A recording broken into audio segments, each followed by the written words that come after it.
Welcome to another slow journey through the quieter corners of history. A place where the world moves gently and the stories unfold like steam rising from a wooden bath. Tonight, we travel to Edo, the old name for Tokyo, a city of narrow streets, sliding doors, and morning rituals that began not with noise, but with water. This was a city that woke to the sound of buckets being filled, floors being swept, and bathhouse fires being stoked long before sunrise. A city where even the smallest gestures, sprinkling water on the road, folding a towel neatly, bowing before entering the bath, carried the weight of respect, discipline, and quiet grace. Here, bathing was not just a habit. It was a language, the hiss of steam, the scent of cedar, the rhythm of rinsing, each sound a form of conversation, polite and wordless. In the stillness of an Edo morning, you could measure time by the warmth of the bathhouse chimney, or by the way sunlight glinted on wet stones. To live cleanly was to live calmly, and to bathe was, in some quiet way, to belong. So, settle in. Let the water warm. Let the world slow down. As we drift back to those soft wooden mornings of the Edo era, we'll explore how a city's obsession with cleanliness shaped its rhythm, its people, and even its sense of peace. This is the boring past times for sleep, and tonight's story is called Quiet Mornings in Edo-era Bathhouses and Polite Bathing Rituals. It is early morning in Edo somewhere, between the faint light of the 5th hour and the low hum of street vendors preparing their wooden carts. The city is not yet noisy. The air carries a subtle mix of damp straw, cooling rice, and distant smoke from cooking fires. Somewhere in the labyrinth of narrow lanes, a small bathhouse opens its wooden shutters. Steam rolls out in slow, patient waves, curling upward like the breath of the city itself. If you were walking, their sandals tapping against the packed earth, you might first notice the smell. A blend of hinoki cypress wood, soft smoke from charcoal, and the faint sweetness of sandalwood powder used for cleaning. Edo's bathhouses, or sento, were not luxurious escapes, nor were they private. They were part of the everyday rhythm, a practical necessity in a city where most houses lacked their own bathing space. You would remove your straw sandals at the entrance, sliding them neatly alongside others, their frayed straps arranged in careful parallel. To enter improperly, to bring in dirt, or to splash too early was a quiet breach of manners. In Edo, cleanliness was not merely about hygiene. It was about respect for shared space, for the invisible harmony that held neighbors together inside. The banditha attendant, seated at a raised platform, would greet you with a polite nod. Their role was both practical and social. They managed payment, kept an eye on the baths, and occasionally mediated small disputes about bath temperature or etiquette.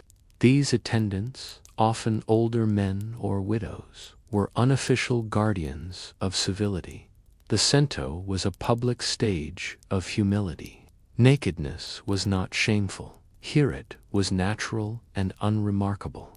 Men, women, and children bathed together in earlier centuries, though later modesty partitions began to appear. But even before that, people knew how to carry themselves. They did not stare, they did not speak loudly. The water itself demanded silence. The temperature of the bathaphon, near 43 or 44 degrees Celsius, was not for the faint-hearted. The first touch of water sent a brief sting across the skin. Yet, as you lowered yourself slowly, the heat turned into calm. The soundscape of the bathhouse was minimal, a soft slosh of water, an occasional cough, a polite exchange of greetings. Outside, the city began to wake the rhythmic sweep of a street cleaner's broom, a vendor calling out tofu prices, the soft jingle of a hawker's bell. The bathhouse walls were made of wood, stained dark from years of moisture. Some were decorated with murals, Mount Fuji, cranes, or pine trees painted in subdued blues and greens.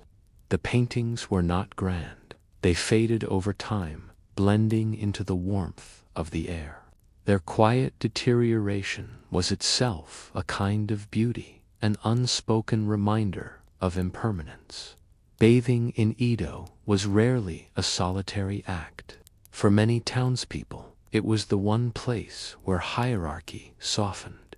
A carpenter might soak beside a scholar, a fishmonger beside a minor official. No one brought their titles into the water. The politeness that governed Edo life was not erased, here it was distilled.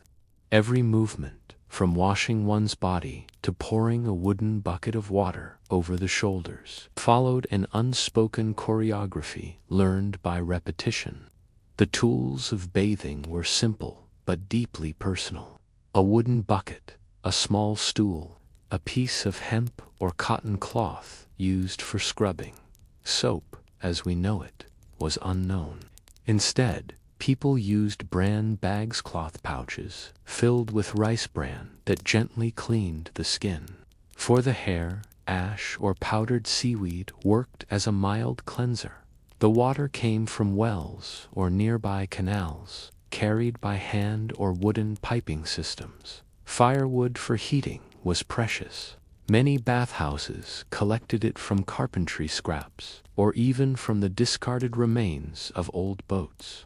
The heat was generated in a clay furnace below the bath, requiring constant tending. It was a profession of patience, keeping the water at just the right temperature, ensuring the smoke drifted upward, not into the bathhouse itself. To bathe was, in essence, to reset, not only for physical refreshment, but for moral and social cleanliness. Shinto beliefs tied purity to water, to the act of washing away spiritual dust accumulated through daily life. The bathhouse was thus both civic and sacred, an extension of temple ritual brought into everyday existence. There was also a rhythm to attendance. Merchants and laborers bathed in the morning before work. Samurai might come in the late afternoon after duties. Women often came in groups in the early evening, bringing small children. And always there was conversation, but it was restrained, unhurried, drifting like steam through the rafters.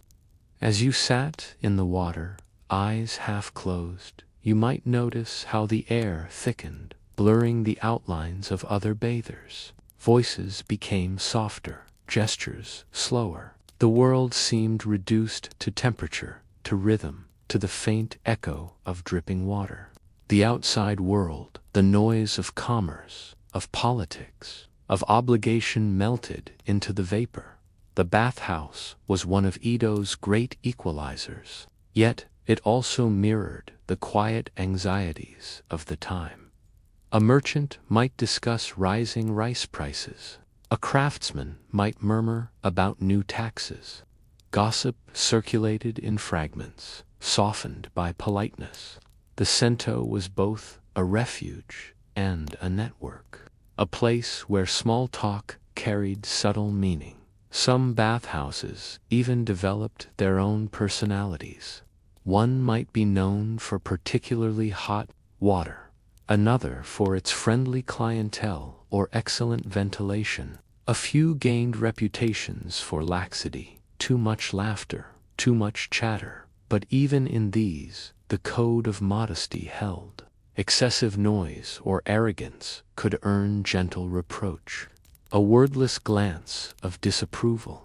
You might leave the bath light-headed, skin flushed, mind quiet.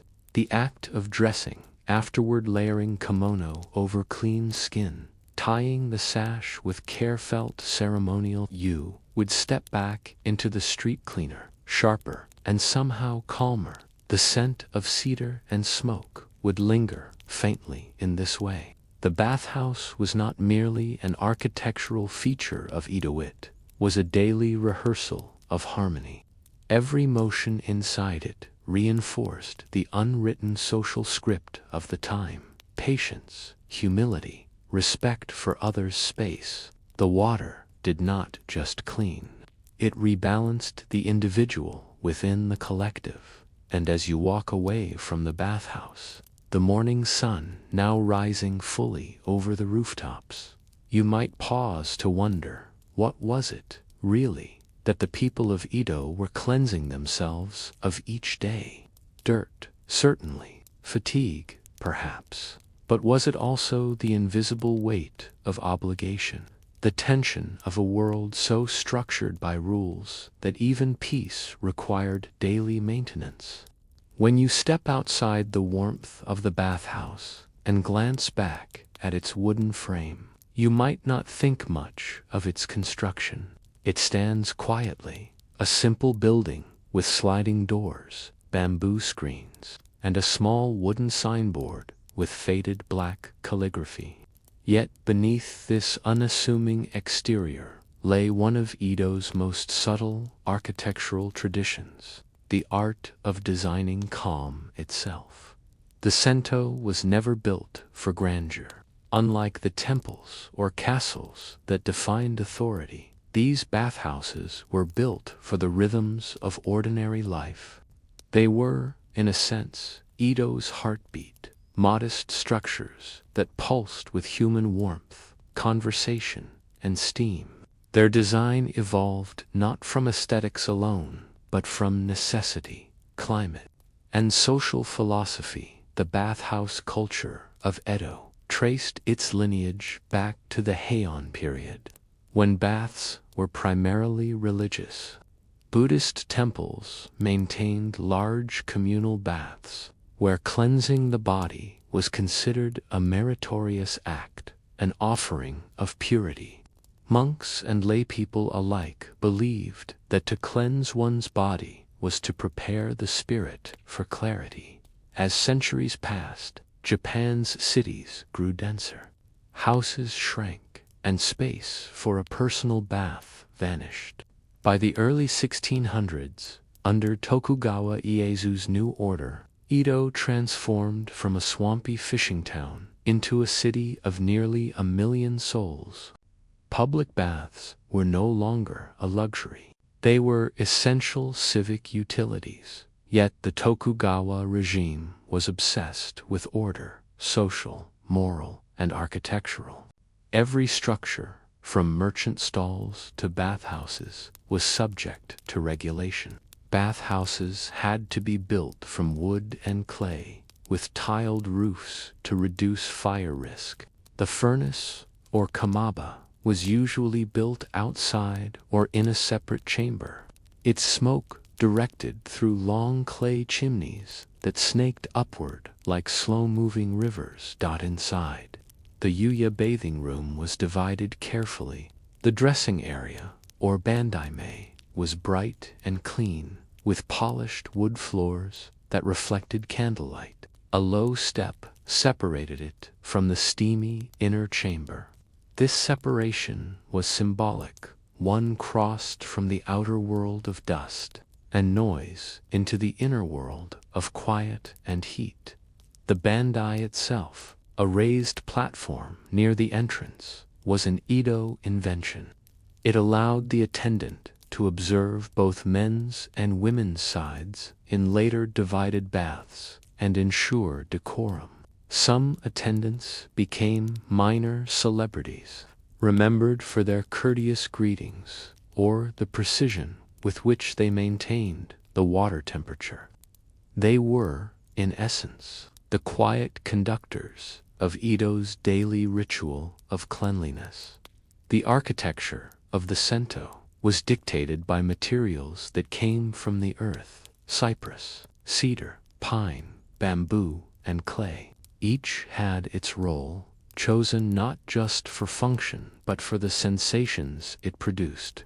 Hinoki cypress, often used for the bath itself, released a faint resinous fragrance when soaked in hot water. Cedar was used for walls. As its texture aged gracefully and resisted rot, the soundscape of a bathhouse was shaped by these materials.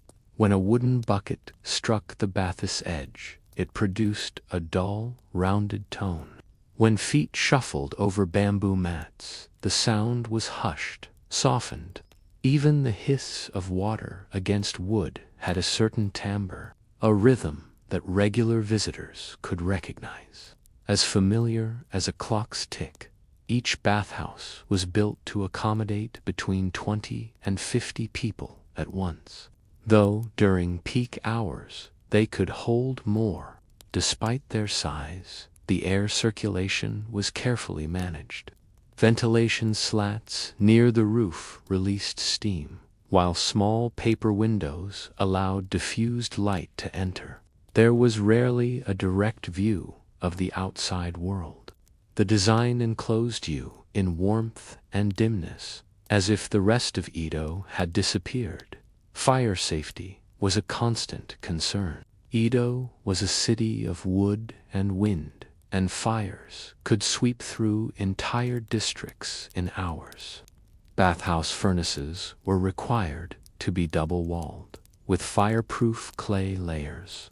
After the Great Fire of Meraki in 1657, new building codes demanded wider streets between rows of houses, and bathhouses were often rebuilt farther apart, acting as small fire breaks amid the urban sprawl. To understand Edo's bathhouses, you must imagine the city itself, a vast organism divided by canals, narrow lanes, and social boundaries. Each neighborhood, or CH, was semi-autonomous, maintaining its own fire brigade, watchman, and bathhouse. The Sento thus served not just as a place of bathing, but as a node of local communication.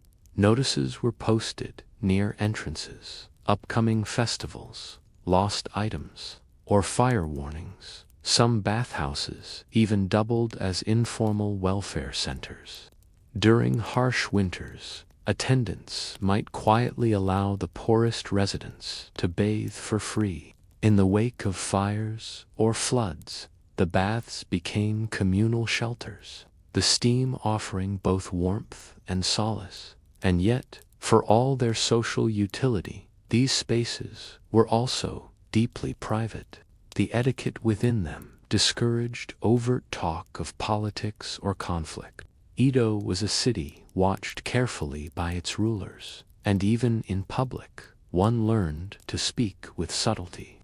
The bathhouse was a safe space not because it encouraged freedom, but because it required restraint. In the earliest decades of Edo, men and women bathed together. This was not scandalous. It was simply practical. Clothing was laborious to wash, and moral codes were different. Yet, as Confucian ideals of propriety strengthened under Tokugawa rule, communal bathing came under criticism. By the 1630s, mixed bathing was formally discouraged, though it quietly persisted in some neighborhoods for another century. Women-only bathhouses began to appear, usually smaller and more private. These were often run by widows or older women who provided both the bath service and small domestic amenities, mirrors, hair oil, combs. The etiquette remained the same: quiet speech, no splashing, and a sense of mutual modesty in some cases. Samurai families had their own semi-private bath arrangements, especially in Edo Castle's outer residences. But even for the elite, the formality was similar. Water, heat, quiet, all served the same purpose: purification through order. To the Tokugawa rulers, the bathhouse served a subtle political role. It promoted hygiene, reduced disease, and, more importantly, reinforced social unity. A clean population was an obedient one. Local officials encouraged the establishment of sento, not out of benevolence, but because they created predictable patterns of movement. Every morning and evening, citizens gathered, bathed, and dispersed, a rhythm of visibility that helped maintain peace. In Edo's written records, bathhouses appear frequently in fire registries, tax logs, and travel diaries. Yet the tone is rarely passionate. They were taken for granted, as ordinary as wells or vegetable markets. Only later, when Western visitors arrived in the 19th century, did outsiders marvel at the communal aspect, the quiet efficiency with which people shared water, space, and silence. There was something almost paradoxical in the sento's role. It was both intimate and impersonal. Within its walls, the boundaries between social ranks dissolved temporarily. Yet the greater system of hierarchy remained intact outside. The bathhouse, in other words, allowed brief moments of equality, safe, temporary, and contained. The Edo citizen learned through such spaces that harmony required boundaries. You could share warmth, but not too freely. You could speak softly, but not too much. Even relaxation followed rules. And yet, these rules did not stifle. They gave structure to peace. Visitors from rural provinces often remarked on Edo's quietness. Despite its enormous population, the city had an orderliness that seemed to hum beneath daily life. Part of this came from spaces like the bathhouse, where the city's citizens practiced, unconsciously, the arts of patience, cleanliness, and mutual restraint. It was said that one could tell the character of a neighborhood by its bathhouse. In merchant districts, the baths were simple and practical. In samurai quarters, they were slightly more refined, with smoother wood, polished floors, and better ventilation. In the pleasure quarters near Yoshiwara, some bathhouses were known for their decorative screens, incense, and soft lanterns that turned steam into a golden haze. Each bath reflected its community, and each community, in turn, defined Edo's moral geography, not through grand temples or fortresses, but through how it managed small, shared spaces. As decades passed, the bathhouses aged. The wood darkened, the murals faded, the rafters absorbed the breath of thousands. But age was not failure. In Japanese aesthetic thought, beauty was not the same as perfection. The concept of wabi-sabi beauty in impermanence thrived here. A crack in the bath's edge, a faint discoloration of the wood, a water stain on the ceiling. These were not flaws. They were quiet records of use, of time, passing gently. Some bathhouses lasted for over a century.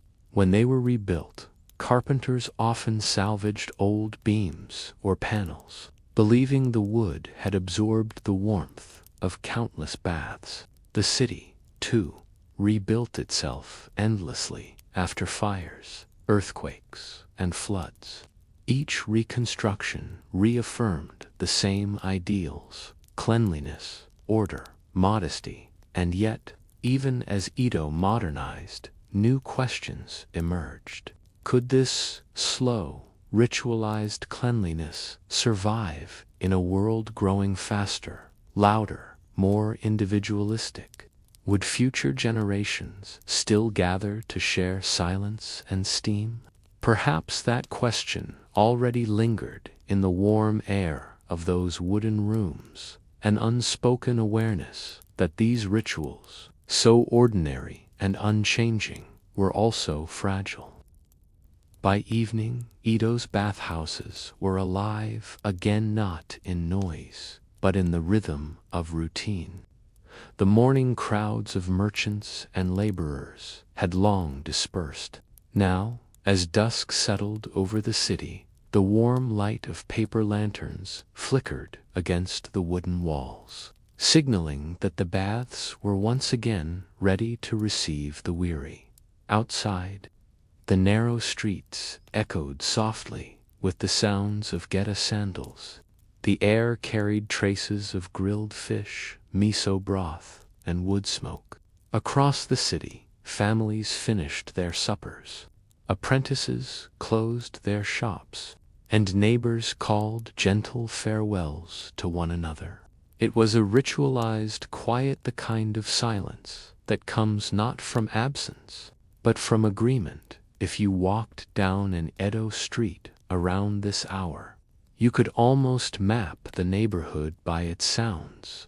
A dog barking near a tofu stall, the steady rhythm of a pestle grinding rice, the hiss of water pouring into a tub, and somewhere, faintly, the unmistakable creak of a bathhouse door opening, followed by the low murmur of steam escaping into night. The evening routine of bathing was more than hygiene. It was a transition between the outer world and the private one. In a society so structured by obligation, the act of washing marked the line between public duty and personal peace. You entered the bath not only to remove the day's dust, but also to let go of the invisible residue of responsibility. Families often arrived together, children clinging shyly to mothers, fathers exchanging quiet greetings with neighbors. Some came daily, others every few nights, depending on work and weather. Everyone brought the same simple kit: a towel, a small bucket, a piece of soap substitute, and perhaps a pouch of rice bran. In some bathhouses, regulars greeted one another with the slightest nods, familiar strangers bound by repetition. It was said that true friendship in Edo was rare to form in such places, for the bath's purpose was not connection, but calm coexistence. One was meant to be aware of others, but never intrusive. The rules of bathing were simple but firm. First, rinse before entering. Never splash. Do not speak loudly, and never bring your towel into the water. Each person took care not to disturb the surface of the shared bath. Even small movements carried moral weight. To be still was to be respectful. Conversations in steam dust bite the quiet. The sento was far from silent. There were soft exchanges, businessmen discussing the day's trades, neighbors remarking on the weather, a craftsman explaining a small repair. Children laughed briefly before being hushed. These fragments of conversation floated above the water like wisps of steam, never forming into full stories. There was no gossip, at least not openly. Edo's society valued discretion, and even simple chatter was tempered by awareness of reputation. To speak carelessly in a bathhouse was to risk dissolving the fragile trust of communal calm. Yet, people found subtle ways to communicate meaning. A merchant might comment, "The bath is hotter than usual tonight," implying perhaps that tempers in the city were high. A farmer might sigh and say, "The water feels different," hinting at shortages or poor harvests. The bathhouse was not a marketplace of words. It was a space where meaning lived between them. Bath attendants and their quiet attendants. The bandai were the quiet overseers of this world. They sat above the entryway, legs folded neatly, watching the rhythm below. Some had worked in bathhouses for decades, knowing each customer by voice or habit. They noticed who arrived late, who lingered too long, who had begun to come less often. In this way, the bandai became the silent record keepers of the neighborhood. They saw the changing seasons through the bodies that bathed before them, the fisherman's tanned skin in summer, the laborers' cracked hands in winter, the elderly merchants' slow steps. They also acted as informal mediators. When disputes arose over temperature, space, or cleanliness, the attendant's voice measured and calm-restored balance. Theirs was not authority by force, but by quiet reputation. Some bathhouses employed female attendants for women's sections, and these women often became confidants of their patrons. They offered advice on small ailments, family troubles, or simply the art of relaxation. Within the sento, trust moved gently, never announced, always implied. Seasonal baths and subtle luxury Edo's bathhouses adapted themselves to the changing seasons. In winter, the baths were kept hotter, their steam mixing with the scent of burning cedar. Patrons arrived bundled in layers of cotton, faces flushed even before entering. The warmth inside felt like a temporary rebirth, a reminder that despite the cold, life still flowed. In summer, the baths were cooler, sometimes infused with herbs like mugwort or yuzu peel. These ingredients weren't for luxury, but for balance. They cooled the body's heat and soothed insect bites or sun irritation. Bathhouse owners prided themselves on such small gestures, tiny adjustments that showed care without ostentation. During the New Year's period, some baths offered toshui, a year's end bath that symbolized cleansing both body and spirit before beginning anew. People came not only to wash, but to release. It was a communal acknowledgement that time itself could be rinsed away, at least for a night. Bathhouse, as the mirror of society Edo, was a city of nearly 1 million people. Yet each evening it contracted inward to the warmth of individual neighborhoods, to the quiet breathing of families at rest. The bathhouse stood at the center of this contraction, reflecting the larger order in miniature within its wooden walls. One could glimpse the ideals of Tokugawa: peace, harmony through discipline, beauty through restraint, equality through shared routine. There were no advertisements, no loud claims, no displays of wealth. What mattered was the maintenance of rhythm, the reliable return to stillness. And yet, beneath this serenity, subtle transformations brewed. By the late 18th century, Western influence began to seep into Japan's coastal regions, and travelers brought tales of private baths, plumbing, and soap. To the Edo citizen, such inventions might have seemed decadent, unnecessary, even a little lonely. Bathing, after all, was not simply washing, it was belonging. Still, change was inevitable. As Edo modernized, bathhouses grew larger, more decorative. Painted tiles replaced plain wood. Metal fixtures appeared. Some even installed chimneys shaped like miniature pagodas. But the essence remained the same: the moment of stillness, when the body met water and the world fell away. The bath after work, for many, the bath was the day's single luxury. A carpenter might spend his morning shaping beams for merchant houses, his hands rough with sawdust. A fish seller might haul heavy barrels through the market from dawn until late afternoon. When evening came, both found the same solace in hot water, the equalizing comfort of steam and silence. The water did not discriminate. It accepted all who entered with the same warmth. In a society defined by hierarchy, this was a quiet act of mercy. The poorest man could feel, for a few minutes, the same relief as a samurai. The water washed away the distinctions that the streets reinforced. The fading light as night deepened, the lanterns flickered lower, their glow softening the steam into pale gold. The sound of dripping water slowed.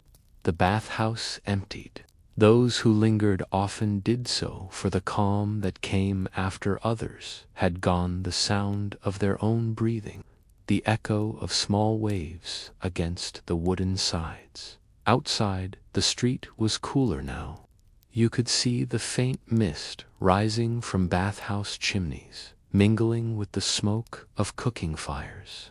The moonlight glinted off wet cobblestones. The city itself seemed freshly washed, as though the act of communal bathing had somehow purified not just bodies, but space. You might pass a row of shuttered stalls. Smell leftover soy broth cooling in pots. Hear a lone night bird somewhere beyond the canal. The city's noise, the constant hum of a million lives, had settled into a low, patient rhythm. Edo was not asleep yet, but it was resting. A lesson in slowness to study Edo's bathhouses is to understand something profound about its people, their devotion to process over result. The bath was not about emerging spotless, it was about taking time to immerse, to soften, to surrender, to stillness. Even now, centuries later, Japan's modern sento still echo this rhythm. The architecture may have changed. The buckets may be plastic instead of wood. Yet the etiquette remains: the washing before entering, the quiet tones, the shared water. The same respect flows beneath the surface. It is easy to dismiss such rituals as quaint relics of an old order. But there is something deeply contemporary about Edo's patience. In a world rushing ever faster, the idea of pausing, of washing the day away in silence feels almost radical. Reflections in the steam as the last visitor leaves the bathhouse. The bandai descends from their seat to douse the fire. The final embers hiss softly as water touches them. The smell of damp ash fills the air. The building exhales its wood contracting in the cooling air, its walls darkened by another day of steam. For a moment, there is perfect stillness. Tomorrow morning, it will all begin again. The shutters opening, the fire being stoked, the first bucket of water poured. The same gestures, repeated endlessly, keeping the city's spirit polished and calm. Edo's people believed, perhaps unconsciously, that peace required maintenance. Cleanliness was not just an act, it was a discipline, renewed daily, quietly, without fanfare.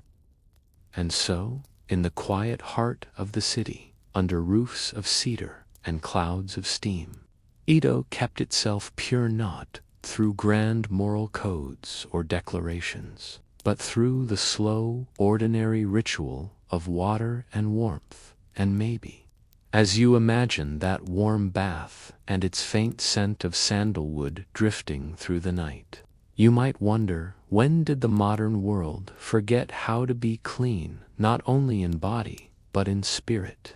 If you were to wander through an ordinary neighborhood of Edo on a mild spring morning, you might not notice the houses at first. They seemed to blend into one another, rows of low wooden rectangles, their roofs slanting modestly toward the street. The doors were open, not in invitation, but in ventilation. The smell of damp tatami mats, miso soup, and ink drifted out in the same slow rhythm. In a city where nearly 1 million people lived shoulder to shoulder, space was both abundant and fragile. Houses were designed not to last centuries, but to survive the next fire, flood, or season. And so, the people of Edo learned to live lightly, behind walls of paper, and under roofs that could be rebuilt by hand. The typical townhouse, or machiya, was a lesson in restraint. From the street, you would see its mise, no ma, the shopfront or work area. Merchants sold rice, lanterns, silk, or fish, often from the same room where their families ate and slept. Behind this narrow facade stretched a deeper world of rooms and courtyards, each arranged according to a quiet hierarchy of use. Edo's townhouses were not large. A family of 5 might live in 3 or 4 rooms. The spaces were mutable, redefined by sliding screens known as seishiji or fusima. These thin partitions, wooden lattice covered in translucent paper, were the true architecture of Edo. They divided, connected, concealed, and revealed with the lightest touch.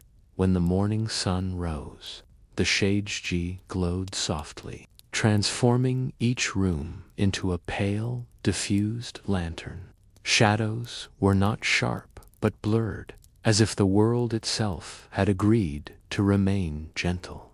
The air smelled faintly of starch from freshly pasted paper, mixed with the grassy scent of tatami mats. It was an architecture of breath rooms that inhaled and exhaled light. Inside, sound moved differently. Footsteps were softened by straw mats. Conversations carried only so far as one intended. The paper walls filtered the world into a quiet hum, distant laughter. A kettle's whistle, the creak of bamboo blinds shifting in the breeze. Privacy, in the modern sense, did not exist, but what replaced it was something subtler. Mutual discretion. Neighbors knew everything and said nothing. The fragile comfort of impermanence to the Western eye. The machiya might have seemed temporary, even fragile. Its wooden beams were unpainted, its roof tiles thin, its paper doors easy to tear. Yet this fragility was deliberate, an acknowledgement of impermanence. In Edo, fire was inevitable. The great blazes that swept through the city every few decades were as much a part of life as rain or earthquakes. Rather than fight this truth, the people built for renewal. Houses were assembled with joinery instead of nails, so they could be dismantled quickly. The paper walls could be replaced overnight. After a fire, families rebuilt their homes with the same timber, repaired the same frames, pasted new paper, and began again. This cycle of destruction and rebuilding fostered a strange calm. Possessions were few, and beauty was found in what could be remade. The act of rebuilding was itself a ritual of cleansing the physical. Manifestation of letting go. Each home reflected this philosophy. The more fragile the structure, the stronger the discipline it demanded. A child could not slam a door. There were no doors to slam. A guest could not speak loudly. The walls would whisper their voice to the neighbors. Life in a paper house required gentleness, patience, and awareness of others. The quiet technology of space. The interiors of Edo homes were meticulously organized. The tatami mats themselves determined room dimensions. 1 mat, 2 mats, 6 mats, each with standard proportions.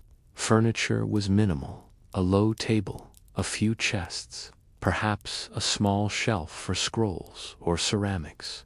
Storage was built into the walls. Clothing, bedding, and documents were folded and hidden behind sliding panels.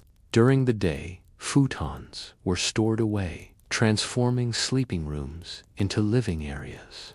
This constant shifting of function gave Edo life its rhythm.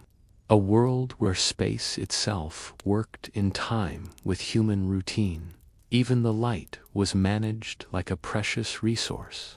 Lanterns burned sesame oil, a costly fuel, so families learned to live by natural illumination. Mornings were bright and open. Evenings descended gradually into candlelight. The dimness was not inconvenience, it was atmosphere. You might sit in a corner room at twilight and notice how the paper walls turned from ivory to amber, how the faint outline of a neighbor's garden tree appeared through the shade. You would hear the faint rustle of a silk sleeve from the next house, the splash of water from a wooden pail. The boundaries of the home were porous, both physically and emotionally. The social geometry of townhouses. Edo's houses were small, but their proximity created expansive social lives. Each block, or ch, functioned as a miniature community. Residents shared wells, waste disposal pits, fire buckets, and even watch duties. Morning greetings were obligatory, as were evening nods when shutters were drawn. A town's social hierarchy could be read from its architecture. The merchant's house had its shop at the front, wide, bright, and open to the street. The craftsman's home was narrower, its tools stored neatly by the entrance. Samurai, bound by class rules, lived in compounds farther uphill, separated by earthen walls and gates. But even within these distinctions, there was a shared humility. No home flaunted itself. A modest facade was a mark of good taste. Ostentation was frowned upon. The true beauty of a home lay in its orderliness, its seasonal adjustments, and the care of its materials. In winter, straw mats were laid thicker to keep in warmth. In summer, bamboo blinds replaced paper ones to let air flow. The home transformed itself with the calendar, as though acknowledging its place in nature's rhythm. The household as a school of disciplinants sighed every Edo home. There was structure. The head of the household, usually the father or master, rose early. He began the day by sliding open the shutters to let in the morning air. The sound of those wooden panels scraping gently along their grooves was as regular as the ringing of bells elsewhere. Women managed the inner rooms, cleaning, cooking, and maintaining the paper walls. The constant need to repaste or repair the sheiji gave rise to an entire small industry. Paper sellers, starch makers, brush craftsmen. Children learned early how to handle objects with care. A careless movement could tear a wall or leave a stain on tatami. Offenses that required patient repair. The rhythm of domestic life was almost ceremonial. Meals were eaten quietly. Tools were returned to their precise places.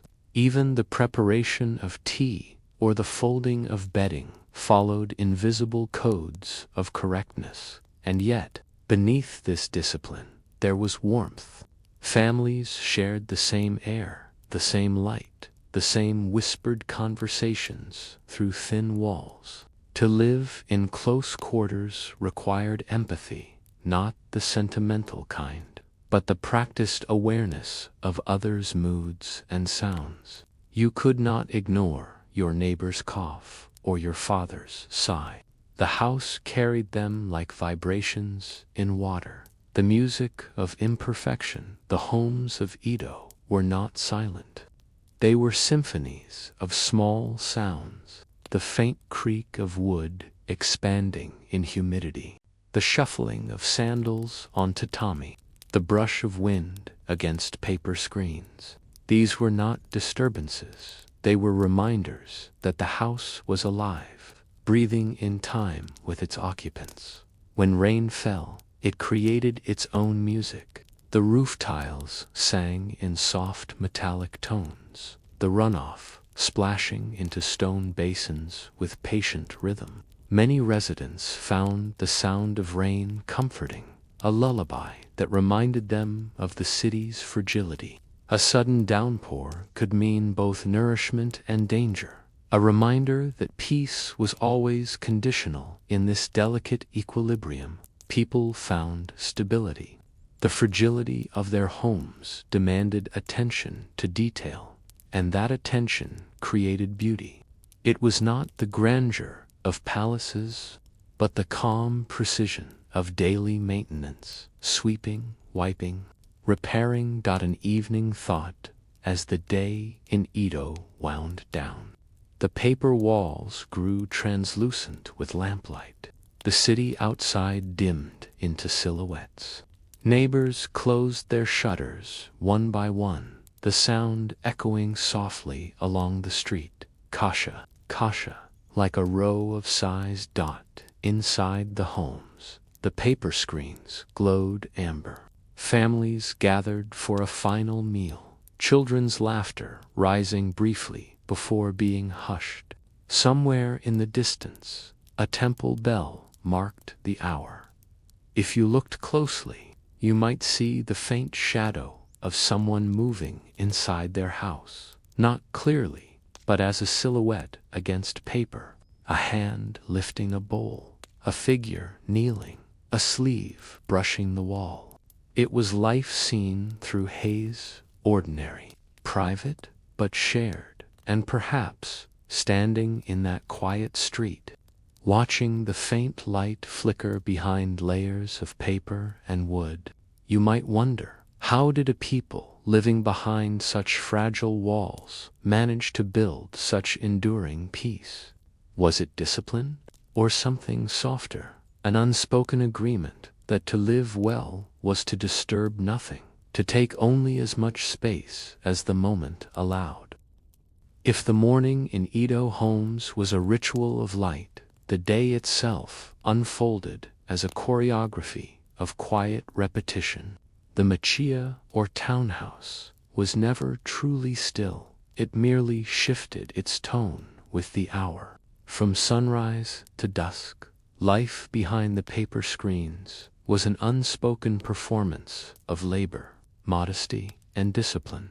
The day began with sound, not the clang of bells or the shout of merchants yet, but the creak of wooden shutters sliding open, the brush of brooms sweeping the earthen floors, and the faint splash of water as someone rinsed rice in a clay bowl.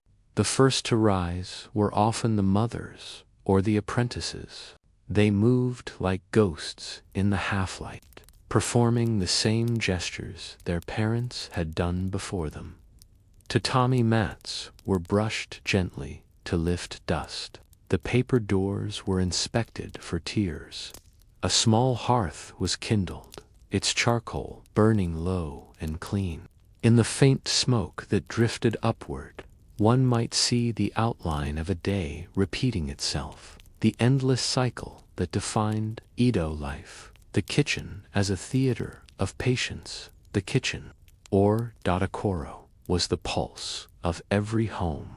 In the humbler houses, it was little more than a corner of the main room, an earthen floor, a clay stove kamado, and a shelf for utensils. The stove was fueled by pine kindling and charcoal, both precious resources that had to be used sparingly. Meals in Edo were simple but rich. Rice was the foundation, washed carefully and boiled with exact precision. To waste a single grain was a quiet disgrace. Alongside it came miso soup, flavored with shavings of dried bonito or seaweed, and perhaps pickled vegetables, radish, or eggplant. Occasionally, when the household prospered, there might be grilled fish or tofu dressed in soy and ginger. But even these modest luxuries were prepared with care bordering on reverence. The act of cooking was not hurried, it was deliberate. shaped by seasons and by the sounds of the street outside. The architecture of the Edo-era reinforced this tempo. Smoke drifted upward through a gap in the roof, where soot gathered like a memory of every meal before. The air smelled of rice, steam, miso, and the faint sweetness of burning pine. It was not an unpleasant scent. It was the scent of continuity. As meals were prepared, the sound of the city rose. Vendors called from the street, tofu, fresh tofu, their cries echoing off wooden facades. Paper sellers, fishmongers, and lamp oil merchants passed through narrow lanes, their footsteps softened by dust. The people of Edo rarely shouted indoors. Words were measured, gestures restrained. The house demanded it. Its walls were too thin for outbursts, too fragile for noise. Light as a clock in a world without electric lamps. Light itself governed time. The first morning rays filtered through shaggy panels, warming the tatami and casting pale grids on the floor. As the sun climbed, shadows shifted like the slow movement of water. By midday, the house brightened into stillness. The air turned warm, and even the flies seemed lazy. Many shops closed briefly, their owners retreating to back rooms for a rest. Children napped or helped repair paper screens, a task as common as sweeping. The paper itself, washi, was both durable and delicate. Made from mulberry bark, it was pasted onto wooden lattice with a rice starch glue. Over time, it yellowed slightly, gathering fingerprints and stains that told the story of years. When it tore, the family repasted it by hand. There was quiet pleasure in this act, smoothing the paste with a brush, pressing the paper flat, feeling the air slip out from beneath it. A freshly mended wall carried its own scent, faintly sweet, faintly earthy, a blend of starch and dust and sunlight. Each layer of paper was like a layer of time, marking the seasons and the lives that passed behind it. The afternoon chores as the day moved toward afternoon. The rhythm of work resumed. Merchants in the front room tallied their accounts on abacuses that clicked softly. Craftsmen shaped tools, wove baskets, or lacquered bowls. The home was both workshop and dwelling, business and sanctuary. In the narrow alleyways between townhouses, women hung laundry on bamboo poles. The white garments swayed in the humid air, catching light like sails on a still sea. Children played nearby, their voices hushed instinctively, as though even laughter was expected to be polite. Every action seemed tuned to a collective. Etiquette, clutter, or waste disturbed not just one's own peace, but everyone's inside. The head of the household might be writing accounts, his brush gliding over paper with measured grace. The faint smell of ink filled the air. In the corner, a small altar stood, a few incense sticks, a dish of rice, a seasonal flower. It was not extravagance, but acknowledgement, a bow to the unseen order that governed the fragile world.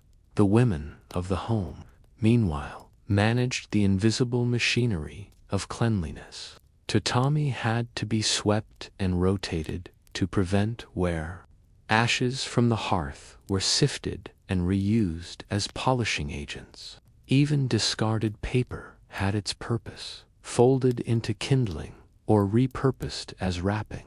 Nothing was wasted, not because of poverty alone, but because waste violated the principle of motenai, the quiet sorrow of seeing value ignored. The language of screenza. Houses' sliding screens were more than walls. They were sentences in a language everyone understood. To close a screen quietly was to speak of respect. To leave one ajar suggested invitation. In the summer, families replaced thick paper with woven reed panels to let breezes pass. At night, the screens were drawn again, but gaps often remained, allowing the moonlight to seep in like water. When guests visited, the screens determined hierarchy. Important visitors were received in the front room, where the tatami were new and the scrolls on the alcove wall were carefully chosen to reflect the season. Ordinary guests might sit deeper in, near the kitchen, where the mats bore the subtle marks of years. Every gesture, where to kneel, where to place one's hands, how to bow was dictated by invisible boundaries traced across the paper and straw. It was said that to understand an Edo home was to understand etiquette itself. The house did not merely contain manners, it created them. Evening light and shared breaths. The sun sank behind the low roofs of the city. The streets filled with a different sound, the clack of wooden sandals returning home, the call of vendors selling the day's leftovers, the creak of shutters being drawn closed. Inside the townhouses, lamps were lit. Oil was precious, so light was modest. A single flame placed carefully in a ceramic holder. The flame flickered, casting long shadows on the paper walls. Families gathered on the tatami, seated in a loose circle. The day's meal was simple: rice, pickled radish, perhaps tofu simmered with soy. Conversation was soft, mostly practical: the cost of goods, the weather, a neighbor's news. Children dozed off early, lulled by the steady drone of insects outside. The house cooled slowly as night deepened. The smell of extinguished lamps, a faint tank of smoke and oil mixed with the scent of tatami and air. From the street, one could see the faint silhouettes of people through the paper walls, their movements softened by the glow.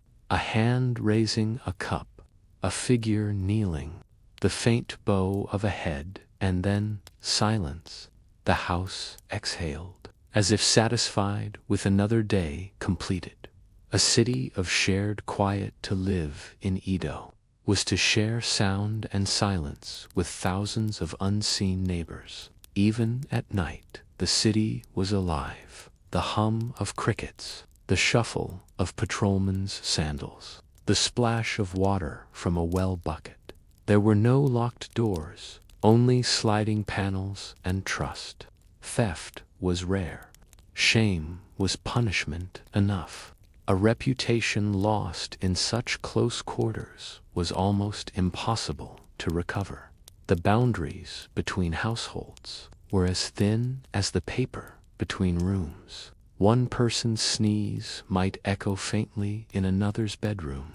And yet, instead of resentment, this closeness fostered restraint. People spoke softly, moved gently, lived deliberately. This collective quiet was not enforced by law, but by custom, an agreement passed through generations. The Edo home, in its fragility, made patience a necessity and gentleness a civic virtue.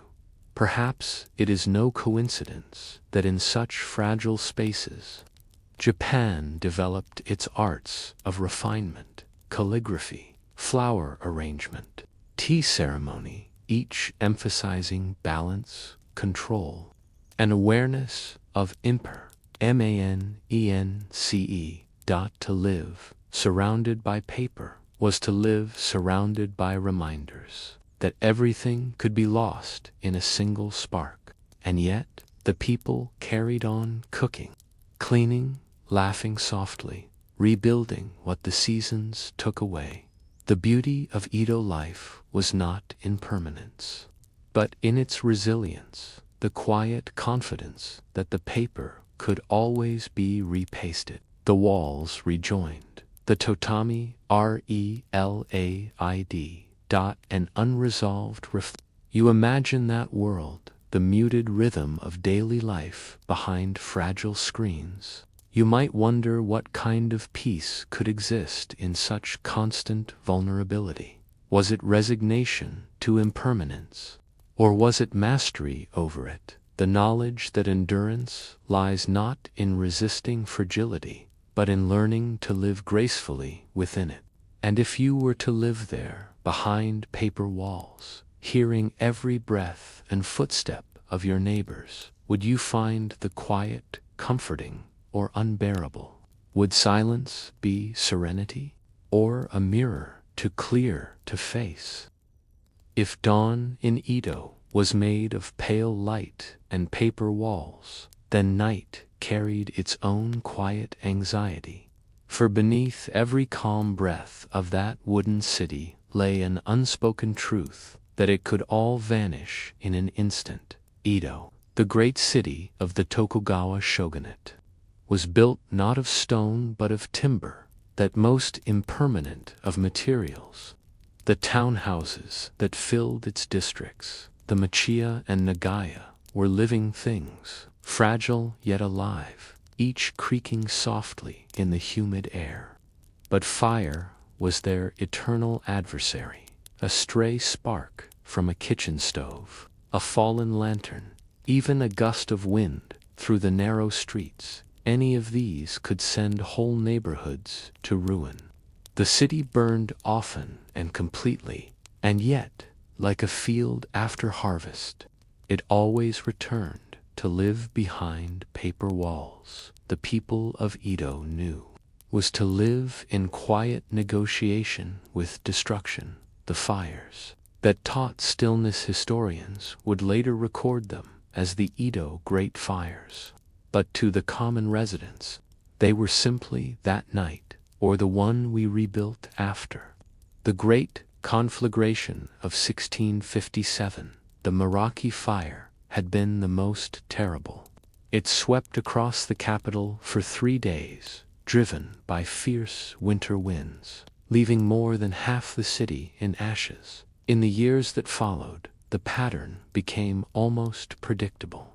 Smaller fires flared and vanished, consuming rows of houses like dried grass. Fire brigades, known as haikishi, patrolled the city's wards, their banners fluttering like the scales of fish.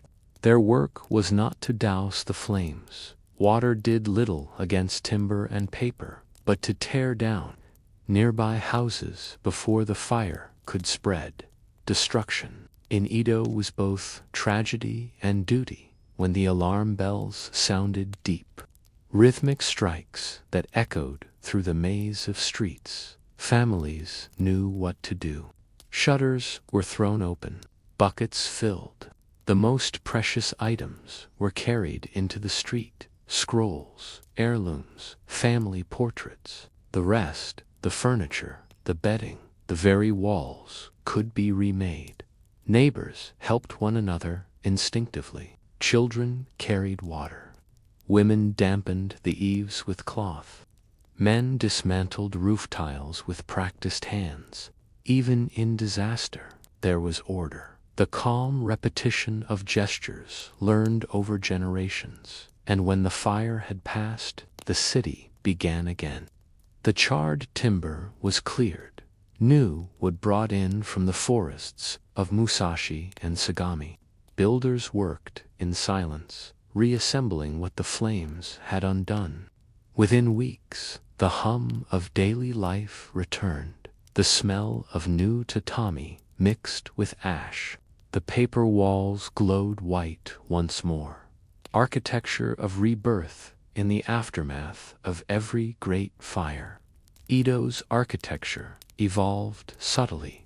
The people learned to build, not against disaster, but with it in mind. The new regulations required streets to be widened, canals to serve as fire breaks, and earthen storehouses, kura, to protect valuables. Yet the homes themselves remained light, replaceable, and humble. Heavy construction would have defied both economy and philosophy. Each townhouse was a compromise between endurance and impermanence. Beams were joined without nails, so they could flex during earthquakes, or be pulled apart quickly if flames approached. Roofs were tiled but not sealed, allowing hot air to escape. Even the paper screens had a role in safety. If they caught fire, they burned fast and clean, producing less smoke than heavier materials. To the Edo mind, even destruction was part of design. The constant cycle of rebuilding gave the city its strange resilience. A fire was not the end of a home, but a return to its beginning. Each act of reconstruction renewed not just the structure, but the discipline it represented. A man who repaired his house also repaired his habits, his awareness, his gratitude, his care. The craftsman of renewal after every blaze. The city filled with the sounds of hammers, saws, and brushes. Carpenters worked side by side, sometimes sleeping in the ruins of the houses they rebuilt. Their work was guided not by blueprints, but by memory. The knowledge of construction was passed orally, from master to apprentice, from father to son. A beam cut by one hand could be recognized by another years later. The rhythm of sawing and joining echoed like prayer.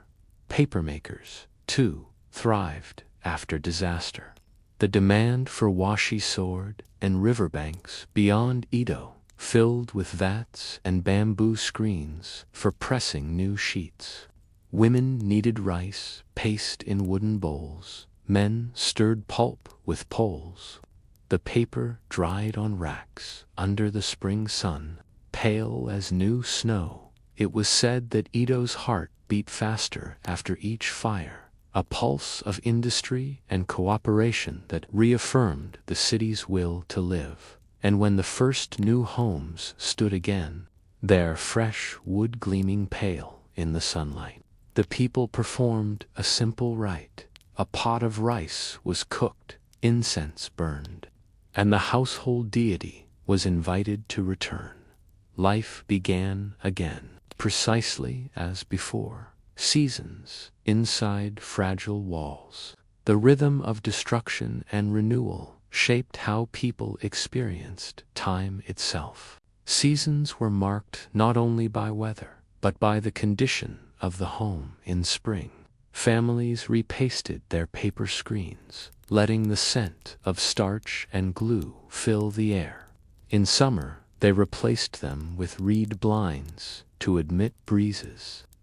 Autumn meant inspecting the roof and tightening joints before winter dampness set in. Every creak, every stain, was a small record of the passing year. The home aged with its inhabitants, but it never outlasted them by much. When a family moved, they took little with them.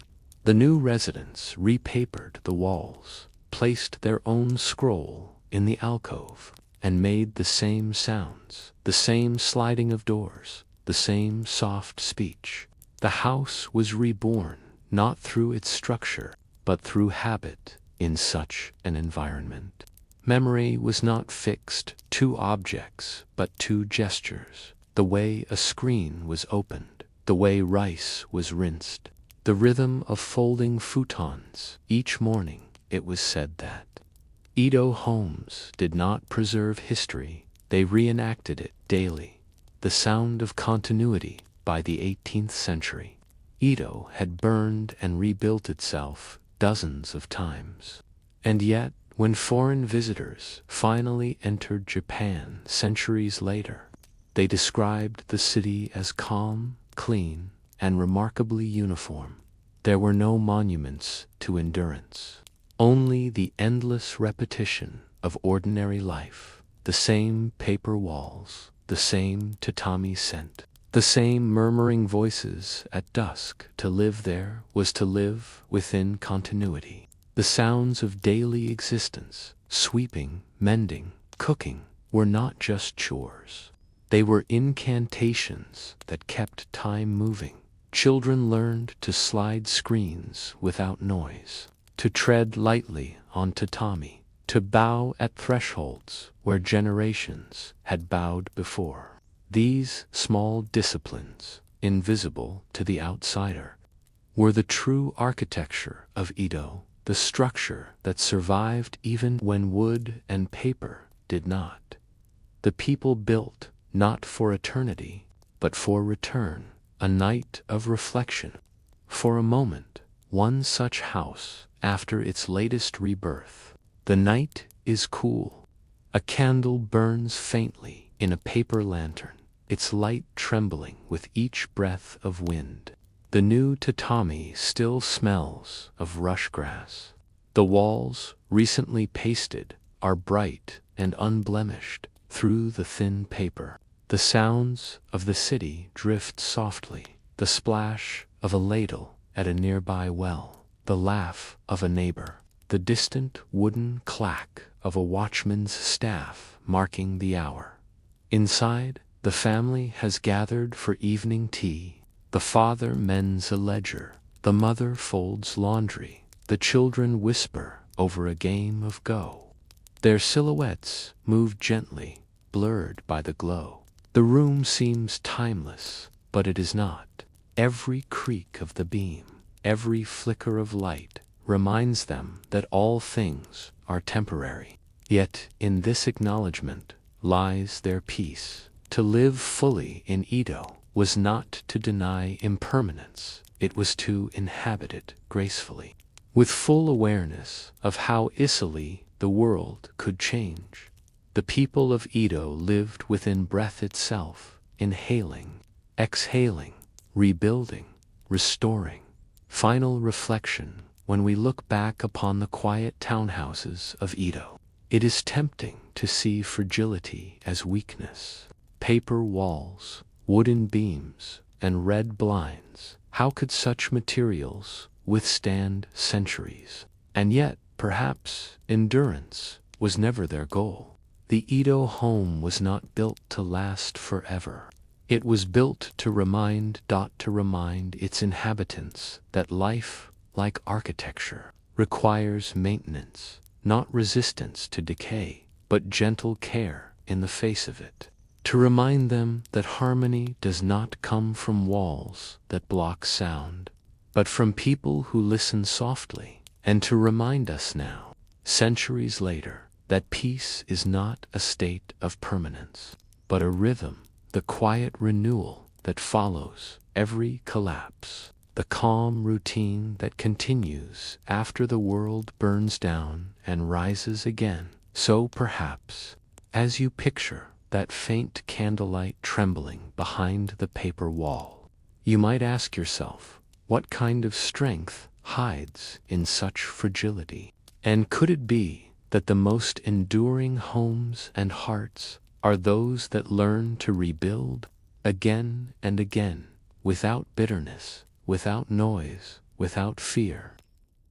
If you had wandered through the merchant quarters of Edo in the early 18th century, you would not have found a district glittering with wealth. Instead, you would have seen quiet wooden facades, their signs hand-painted in black ink, the air carrying the faint smell of roasted tea and inked paper. Behind those unremarkable storefronts lived some of the most disciplined people in Japan, the merchants, who kept the city's great economy alive, one brushstroke at a time. They were not nobles, not warriors, not priests.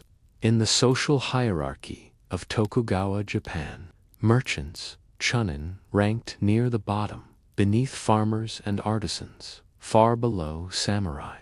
And yet, paradoxically, it was these patient bookkeepers who controlled the pulse of the nation's commerce. Theirs was a world of stillness, numbers, and unspoken understanding, a world where reputation weighed more than gold, and a single smudge on a ledger could damage a family's honor for generations. Morning in the shop frontis, the first light touched the tiled roofs of Nihonbashi. The merchant's quarter stirred to life. The shutters were lifted, ropes squeaked against pulleys, and the street filled with the slow unfolding of the day's commerce. In a rice dealer's shop, a boy swept the entrance with a bamboo broom. His strokes were deliberate, each one forming a faint rhythm against the cobblestones. Inside, the master sat cross-legged before a low table, writing the morning's accounts. The ink was freshly ground, thick, black, slightly glossy. He held the brush upright, his wrist steady, each character drawn with almost ceremonial precision. It was not mere bookkeeping. It was a form of meditation. The ledgers, bound in mulberry paper, were more than records of trade. They were chronicles of trust. Every customer's name, every debt, every coin owed or repaid was inscribed carefully. The act of writing itself carried moral weight in a society where paper walls separated lives, and promises were spoken softly. One's handwriting was character, one's arithmetic was virtue. Currency in Edo was never simple. The shogunate issued gold, silver, and copper coins in parallel, each with different units and exchange rates. Merchants, therefore, lived in constant arithmetic, converting ryo to bu to man, and back again, depending on the customer. A single miscalculation could mean ruin, and yet abacuses clicked quietly in the background, their wooden beads moving like raindrops. The smell of commerce was not metallic or dirty, it was ink, charcoal, and oiled wood. The counters were smooth from generations of use. The scales, carefully balanced, were adjusted each morning by a pinch of sand or a grain of rice to ensure accuracy. Trade was conducted with quiet civility. There was no haggling, no shouting. Prices were set by custom, and trust replaced the need for contracts. A customer would bow, lay a few coins on the tray, and watch as the merchant counted them by touch. The coins clinked softly, their surfaces warm from the hand. When the transaction ended, the merchant would bow again, brush in hand, and write the record in his book. The rhythm was hypnotic: bow, coin, brush, ink, bow, again, outside.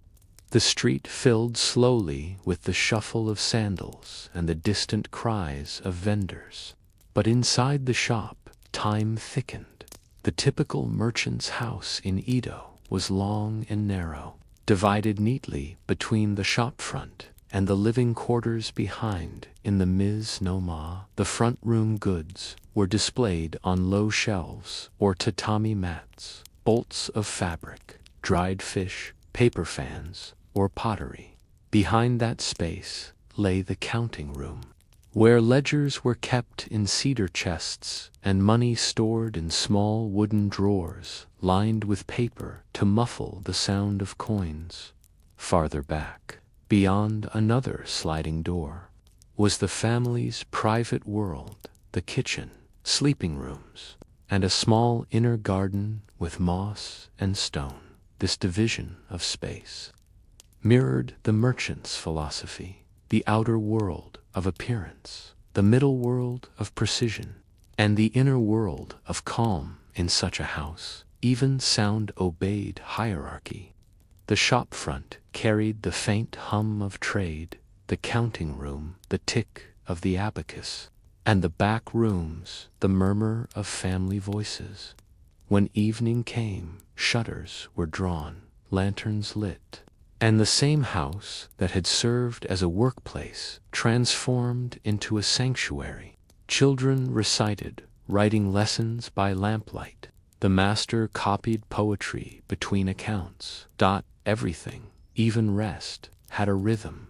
To modern eyes, The soroban, the Japanese abacus, might appear archaic, but to Edo merchants, it was an extension of the hand. Each bead represented not just number, but trust. The merchants practiced until they could calculate without looking, their fingers sliding over the beads with unconscious grace. The most skilled could keep 3 separate sums in mind, moving beads with one hand while writing with the other. Children began learning early. Apprentices were trained not only in arithmetic but in posture, how to sit correctly, how to bow to customers, how to clean the inkstone. The soroban was never left on the floor or handled carelessly. It was a sacred tool. When a calculation was complete, the merchant would sweep all the beads to 0, a symbolic cleansing, a reminder that each day must begin fresh, unburdened by yesterday's sums. It was, in its own quiet way, a philosophy of life to outsiders. The merchant's day might have seemed uneventful. The same gestures repeated endlessly, opening shutters, counting stock, writing names, bowing, sweeping.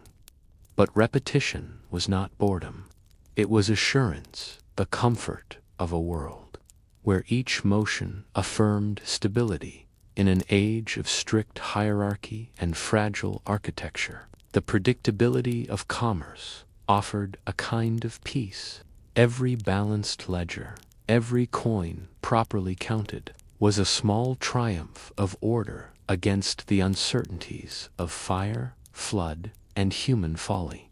Many merchants never became rich, nor did they aspire to. The shogunate discouraged extravagance among commoners. Wealth was to be hidden, modestly used for the welfare of the household or invested in reputation. A successful merchant was known not by the size of his fortune, but by the neatness of his handwriting and the honesty of his transactions. To be trusted, that was wealth enough. As dusk fell over the Nihonbashi district, the street grew dim, and lanterns flickered to life one by one. Inside a merchant's house, the last customers departed. The sliding doors were closed, the floor swept once more, and the day's coins gathered into small cloth bags tied with hemp cord. The master knelt before the low table, the candle burning low beside him. He opened the ledger, its pages filled with rows of neat characters, each name, date, and number a testament to diligence. He dipped the brush into ink one last time, drew the final line of the day's account, and exhaled. Outside, the sound of the city softened. Somewhere, a temple bell rang the evening hour. The merchant looked around his quiet room, the shelves of goods, the faint smell of cedar, the slow flutter of the paper lantern. The day had passed without error. That was satisfaction enough. In a world built from paper, wood, and silence, the merchants of Edo built something less visible, a culture of quiet precision. Their lives were measured not in grand moments, but in steady hands, in ink that did not smudge, in the perfect balance of the abacus bead. As you picture that counting room, the brush hovering above the paper, the faint flame of a candle reflecting on polished wood, you might wonder, was their peace born of habit, or did habit create their peace? And if you lived in that world, surrounded by numbers, ritual, and restraint, would the repetition soothe you, or slowly erase you? Morning returns to Nihonbashi with the same rhythm as before, the creak of shutters, the sweep of brooms, and the slow, familiar exchange of bows. But behind this gentle predictability lies something larger. a network of guilds, associations, and agreements that made the economy of Edo run like a perfectly tuned abacus. They were not armies. They did not hold swords, nor wear armor, and yet they wielded a quiet influence that touched every household in the city, from the humblest rice shop to the warehouses that supplied the shogun himself. The birth of a merchant's ordering. The early decades of the 1600s, when Edo was still a growing city of samurai and builders, merchants began organizing themselves into kabunakama, guild-like groups licensed by the shogunate. Each guild controlled a single trade: soy sauce, paper, candles, sake salt, or cloth. Membership was limited, often hereditary, and bound by strict codes. These were not places of rivalry, but of balance. Each member agreed to set fair prices, maintain quality, and support one another in times of fire or illness. To belong to a kabunakama was not simply a business arrangement. It was a moral community, a world governed by loyalty, discipline, and shared restraint. A member who cheated a customer might not face jail, but something worse: expulsion. To be cast out of one's guild meant losing access to supply, reputation, and the social identity that gave meaning to one's name. So, the merchants policed themselves, quietly, efficiently, and without spectacle. Their power rested on reputation, a currency that could not be minted or measured, yet was worth more than silver. Meetings by lantern light. Imagine a meeting of the soy sauce guild on a humid summer evening. The masters sit cross-legged in a long room, their faces lit by paper lanterns. The smell of fermented mash drifts faintly from the barrels outside. A scribe unrolls a scroll, and discussions begin, not loud debates, but murmured exchanges in the formal cadence of Edo speech. They discuss prices for the coming season. How much should a barrel sell for in Nihonbashi? Should they allow cheaper imports from the countryside? Each opinion is weighed carefully. Silence is as meaningful as speech. Decisions are written with brush and ink, stamped with the guild's seal, and sent to the city magistrate for approval. The tone is always deferential, the language cautious, but beneath that politeness lies real control. No merchant would dare undercut the guild. The agreement was law enough, and when the meeting ends, they bow deeply, roll up the scrolls, and step into the lantern-lit streets, men of quiet authority, returning to their shops as if nothing at all had changed. Hidden wealth and polite modesty in Tokugawa, Japan. Ostentatious wealth was dangerous. Merchants, though often rich, were expected to live simply. Gold could not buy them status. Even the most prosperous shopkeeper remained officially beneath a penniless samurai taught to display one's riches openly was to invite scrutiny, or worse, taxation. So, merchants became masters of understatement, their kimonos of muted color. But within the paper walls lay lacquer boxes filled with ledgers, and beneath the floorboards, small caches of silver and gold. This modesty was not only practical, but aesthetic. Edo merchants cultivated shibui, a taste for quiet refinement, where beauty was found in restraint rather than display. A fine tea bowl, a precisely folded account book, the subtle sheen of oiled paper, these were their luxuries.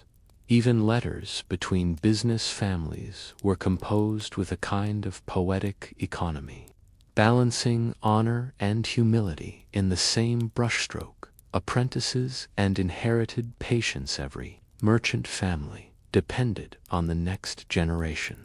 Sons were trained not in warfare, but in patience. An apprentice began at the bottom, sweeping, cleaning, fetching water for ink. Only after years of quiet service would he be allowed to copy numbers into the main ledger. The writing had to be perfect, steady lines, balanced margins, no corrections. A smudge could mean starting the page anew. Discipline was learned through routine. Apprentices slept on straw mats in the shop, rising before dawn to prepare for the day. Their meals were plain, their days long, their world small, but in that repetition, they learned the rhythm of trade, how to greet customers, when to bow, how to sense hesitation in a buyer's eyes. The master would say little. His lessons came through example, how he turned a brush, how he folded a paper bill, how he paused before giving change. By their mid-20s, apprentices had absorbed not only skills but manner, the precise balance of humility and pride that defined a respectable merchant. Fire and the fragility of Fortunato was a city built of wood and paper, beautiful, but endlessly flammable. Great fires swept through the city again and again. The most famous in 1657, when nearly 2/3 of Edo burned to ash for merchants. This was both tragedy and test. Fire meant ruin, ledgers destroyed, goods lost, shops reduced to smoldering frames. But it also revealed the moral core of merchant culture. Obligation. Guild members helped one another rebuild. Loans were offered without interest. Rice and supplies were shared. Those who aided others earned lifelong trust. Those who did not were quietly remembered. The rebuilding process was itself. A merchant would first rebuild his kamado, the kitchen hearth, before anything else. It was a symbolic gesture. One must restore nourishment before wealth. Then came the counting room. Then the shop front. Within weeks, Nihonbashi would come alive again. New beams cut, new paper hung, fresh ledgers written. Like a lantern flame, always rekindled itself. The balance of duty and desire for many merchants. The greatest challenge was not work, but moderation. Wealth invited temptation, better houses, silk clothing, lavish dinners. Yet the shogunate frowned upon such indulgence, viewing it as moral decay. Edicts, known as sumptuary laws, dictated what commoners could wear, eat, or own. And so, the merchant learned to enjoy life discreetly, a fine tea gathering behind closed doors. A new kimono dyed in subdued tones, a carved writing box purchased not for show, but for personal pleasure. Desire was not denied, only disciplined, filtered through the same patience that governed the abacus and ledger. There was, perhaps, a quiet wisdom in that restraint. It taught the merchants to find satisfaction in the act of living correctly, not extravagantly, not austerely, but precisely, to count without greed, to earn without boasting, to live with balance. A web of invisible power, though they held no official status. The Edo merchants' influence ran deep. They lent money to impoverished samurai, financed festivals, supplied the shogunate's rice stores, and even supported the floating world of pleasure quarters and kabuki theaters. Through layers of loans, favors, and gifts, the merchants became silent partners in the very system that ranked them low. Their names were rarely spoken in history books, yet their ledgers underpinned the stability of the entire Edo order. Some historians later called it the rule of the abacus, a hidden empire of calculation that thrived beneath the swords and crests of the samurai. The merchants themselves saw no contradiction. Their work was humble, necessary, endless. They found comfort in the sameness of their days, and in the knowledge that each careful sum, each honest transaction, contributed in its small, invisible way to the balance of the world. An unresolved reflection when you think of Edo's merchants, sitting cross-legged by candlelight, ink brush poised, abacus clicking softly. You might sense that their world was one of perfect equilibrium.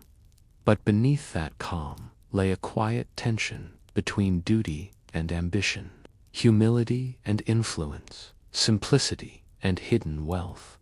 The merchants of Edo mastered that tension, turning it into a form of peace. And yet, one wonders, when they bowed to their customers each day, when they closed their shutters at night and counted their coins by lamplight, did they ever feel the weight of what they had built?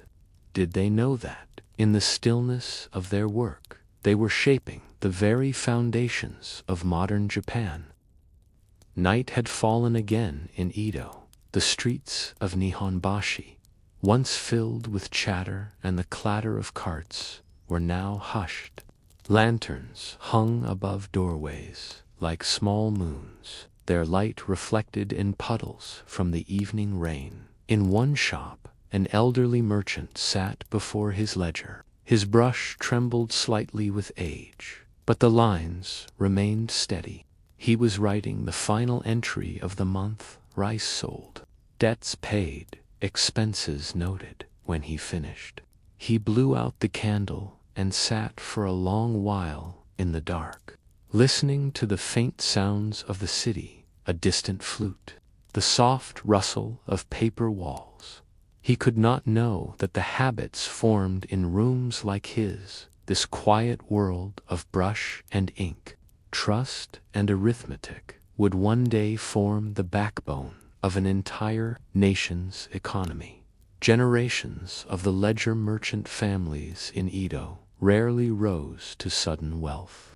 Their fortunes were measured in continuity, in keeping the business alive from one generation to the next. When a son inherited his father's shop, he also inherited his debts, his customers, his contacts, and his reputation.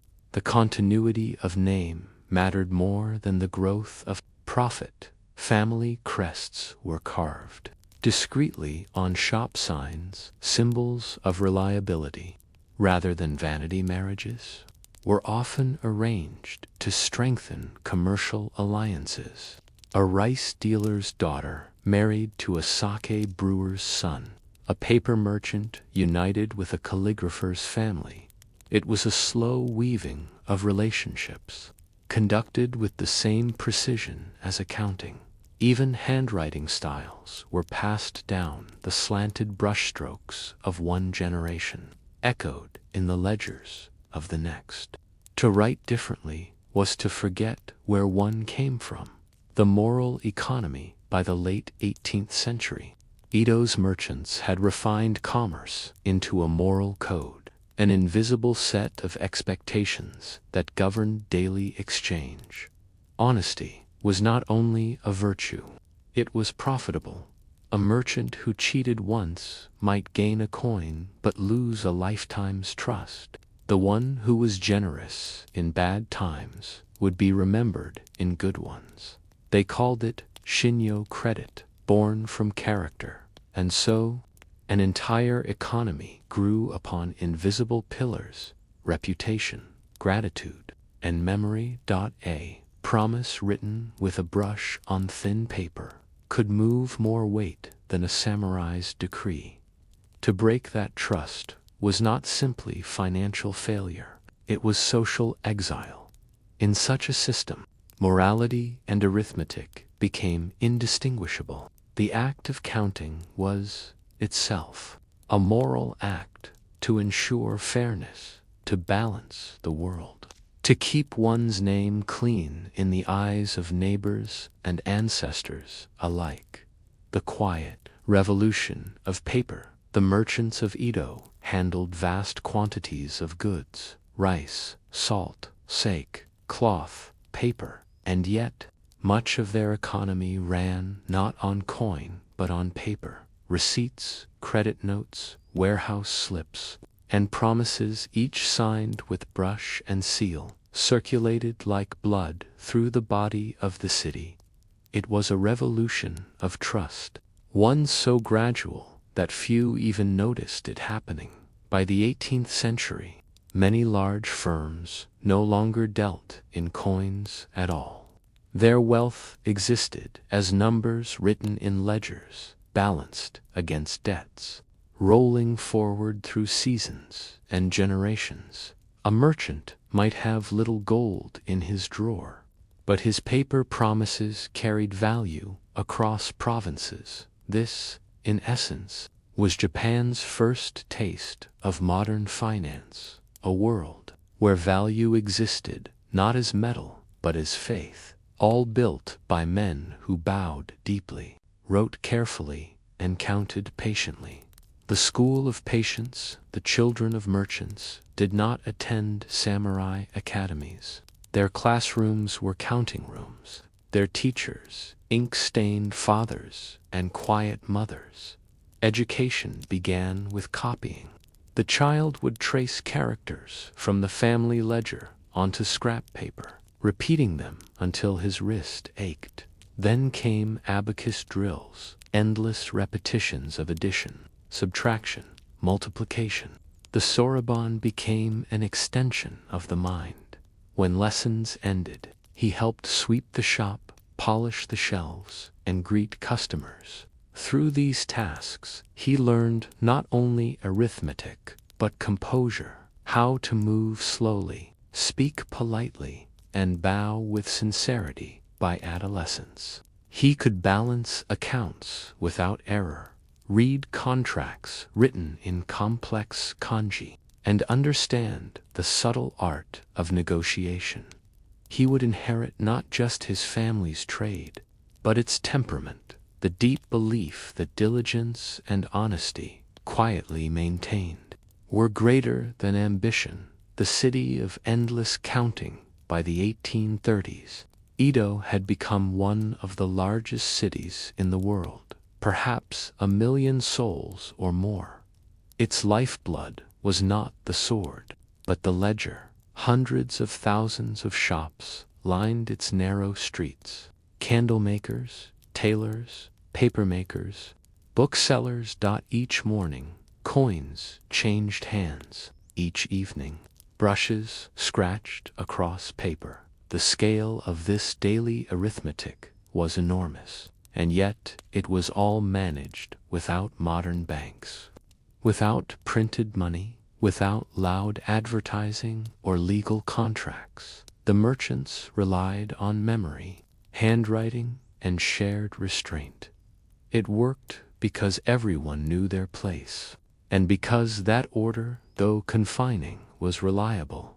A world where the same tea kettle boiled at the same hour, the same shutters opened, the same sums balanced to modern eyes. It might appear monotonous, but to them it was serenity. The slow unraveling end. Foreign ships appeared in the bay, their black smoke rising above the horizon. The world beyond Japan, faster, louder, more mechanical, was arriving. For the merchants, it was a strange new challenge. Their ledgers, written in elegant brushstrokes, would soon be replaced by Western accounting. Their coins and credit slips would yield to printed yen. Some resisted the change. Others adapted with the same calm precision they had always practiced. Families who once sold rice or paper began dealing in banking, shipping, and manufacturing. The habits of the old merchant world, thrift, precision, reliability, quietly became the foundations of modern Japanese business culture. The brush gave way to the pen, the abacus yielded to machines, but the rhythm remained, the steady, unhurried counting that had begun centuries earlier in a wooden shop. Beneath a paper lantern, the legacy of the counting room today. If you walk through Tokyo's Nihonbashi district, you can still find traces of that old world. The great department stores, Mitsui, Mitsukoshi, and others, began as humble Edo-era shops. Their founders were once those same quiet merchants, bowing to customers and recording each sale by hand. The polished floors, the soft lighting, the emphasis on courtesy, all are distant echoes of Edo's shopfronts. Even modern Japanese business etiquette, the careful exchange of business cards, the bowing, the deliberate silence before decisions, comes from that same lineage of restraint and respect. A world born of rice, paper, and patience has simply changed its form. The candlelight is gone, but its reflection lingers in glass and steel, an ending in stillness in the final years of his life. The old merchant from Nihonbashi, now nearly blind, would still sit by his table each evening, listening to the sounds of the street outside. He could no longer write, but he would ask his grandson to read aloud the ledger entries. One by one, each line, he would murmur, "Is a day of life." The boy, not yet old enough to understand, would nod and continue reading. Outside, the city was already changing, steam whistles replacing temple bells, foreign cloth appearing in shop windows. But inside that small counting room, the candle still flickered, the scent of ink still hung in the air, and for one moment, time held its breath, as if even the modern world were pausing to honor the patience of those who had built it. Bead by bead, sum by sum, word by word. Final reflection: the merchants of Edo left behind no monuments, no battlefields, no epic tales. What they left instead was rhythm, the quiet repetition of honest work. They proved that civilization can rest not only on conquest or invention, but on patience, that entire economies can grow from the steady balance of ordinary hands. Perhaps their greatest lesson is this: that peace is not the absence of struggle, but the perfection of daily order. And so, when you next picture a candlelit room, a brush hovering above paper, and the faint click of an abacus in the dark, you might realize that the story of Edo's merchants was never boring at all. It was simply calm, measured, enduring, human. Before the roosters stirred, before the first hint of gold touched the mountain edges, the village was already awake. From the low thatched houses came the faint creak of wooden doors, the thud of clogs on packed earth, and the soft splash of buckets being filled from the irrigation channels. This was Japan in the late 1700s, far from Edo's bustle, far from the counting rooms of merchants. Here, life followed a slower order, one drawn by the cycle of rice and water. Every year began with the same task: preparing the paddies. It was a season of mud, of bare feet sinking into cold fields, of hands calloused by ropes and tools. And though nothing about it seemed heroic, this work fed the empire. For all the swords and scrolls and shogunate decrees, it was the farmer's back that sustained Japan's peace. The village at Dana, small settlement in the Kanto plain, might have had no more than 40 houses, all built from wood, roofed with straw, and surrounded by patties that shimmered faintly in the morning haze. From a distance, the village appeared like a smudge of brown and gold against the landscape. Smoke curled from the hearths, crows called from pine trees, and the scent of damp soil filled the air. Men carried wooden hoes over their shoulders. Women led oxen to the fields. Children followed with baskets, already laughing, though the day's work had not yet begun. In every direction stretched the geometry of the paddies, squares of water bordered by earth ridges, like mirrors reflecting the pale sky before planting. The fields had to be flooded, leveled, and smoothed. The water came from mountain-fed canals, built generations earlier, dug by hand, maintained by ritual. To walk through a newly flooded field was to walk in history itself. Each drop of water had flowed through the same ditches since the ancestors first cut them. Tools and silencing. Farmers' tools were few but intimate. A hoe, a rake, a wooden shovel, a short sickle, and a bundle of straw rope. Iron was precious. Most implements were made of wood. Each tool was repaired again and again, the handle wrapped in hemp, the blade polished with oil. When a tool finally broke beyond use, it was not discarded carelessly. A small ceremony called kayo was sometimes held, a moment of thanks before burning or burying the worn object. Work began in silence. Farmers did not shout or sing often. The fields absorbed sound. Only the low talk of oxen and the rhythm of tools against wet soil could be heard from the embankment. You could see 100 tiny movements, a sleeve rolled up, a handful of mud pressed flat, a straw hat tilted to block the sun. It was labor, yes, but also choreography. The same steps repeated through centuries, unchanging, the scent of rice and earth as the fields were leveled and flooded. The air took on a distinct smell, not unpleasant, but heavy, earthy, alive. It was the scent of renewal. Planting rice required patience and balance. Seedlings were grown first in nursery plots, protected from wind and pests. When they reached the height of a handspan, they were uprooted, bundled, and carried into the main paddies.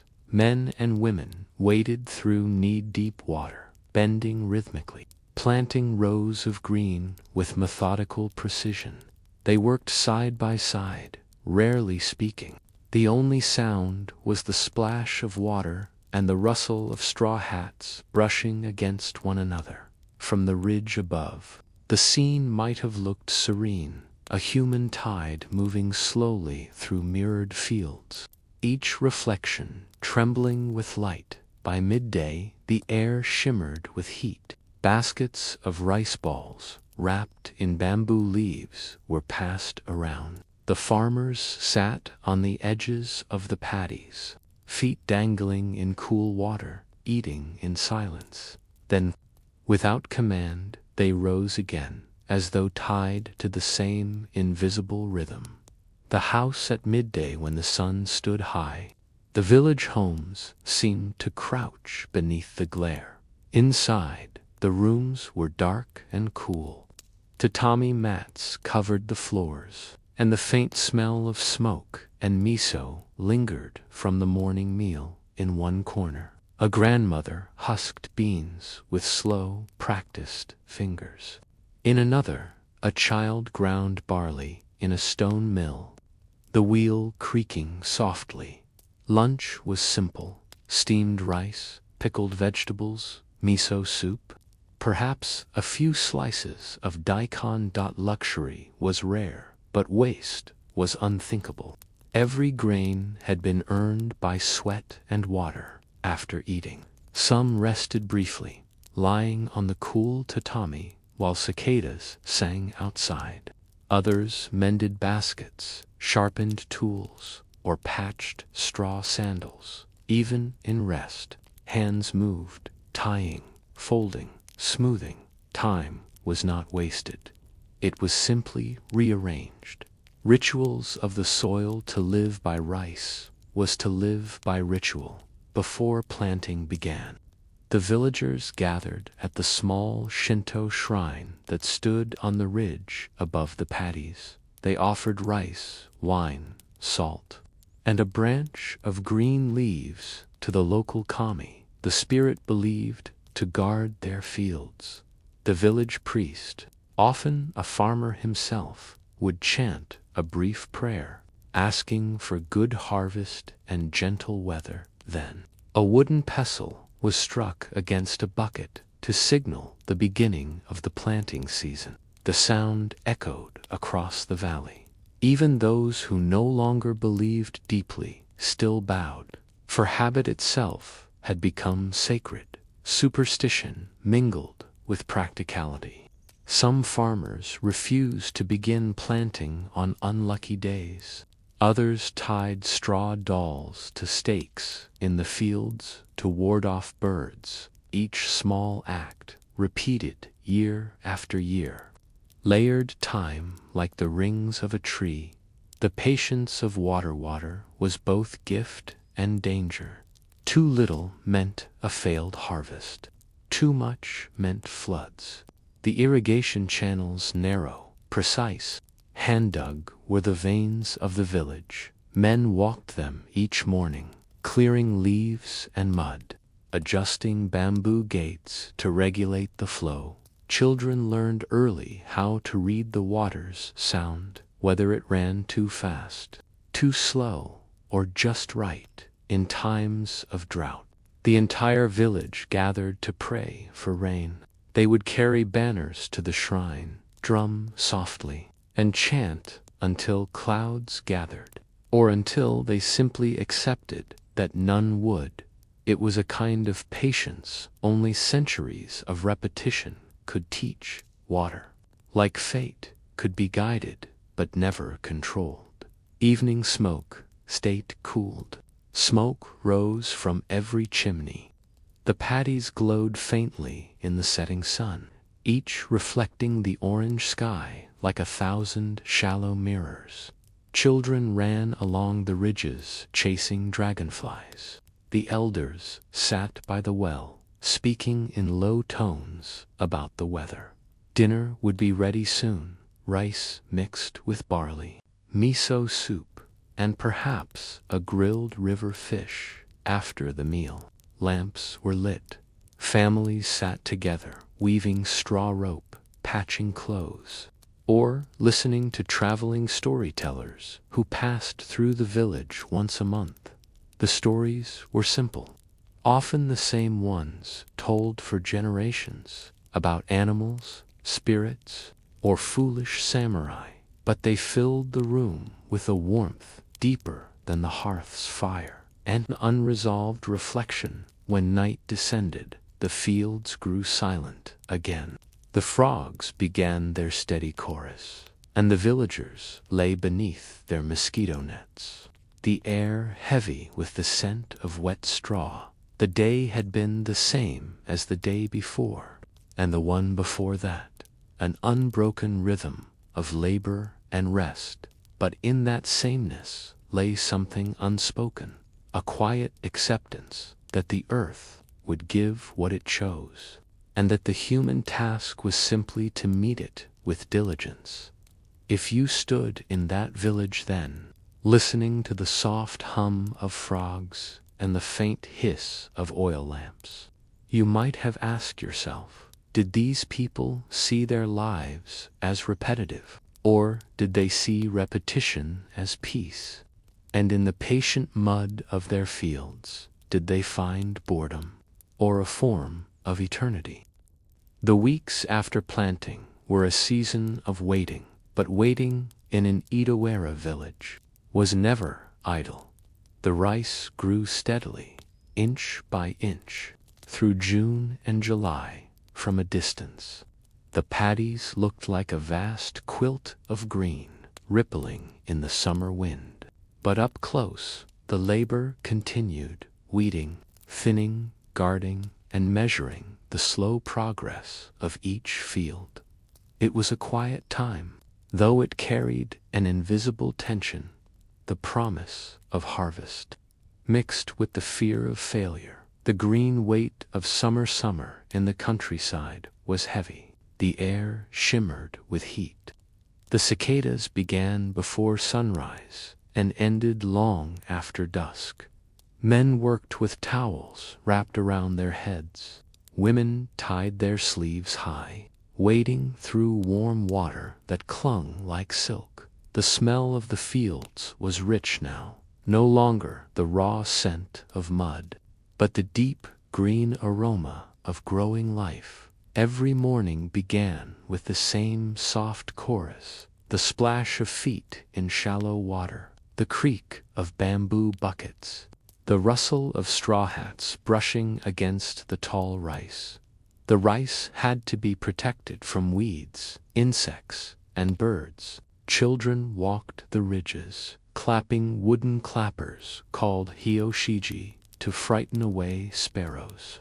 Others strung cords across the paddies, dangling bits of bright paper that fluttered like little spirits. When the sun reached its peak, the whole landscape seemed to blur, a world of green and light, sound and haze. It was beautiful. In its repetitive way, pests and precautions few. Things could strike fear into a farmer's heart, like the word inego, locust. Locusts could strip a field bare in hours. So the farmers set traps of straw, dug trenches, and beat drums at night to drive them off. They burned bundles of herbs to smoke out insects. The air would fill with the pungent scent of wormwood and chrysanthemum.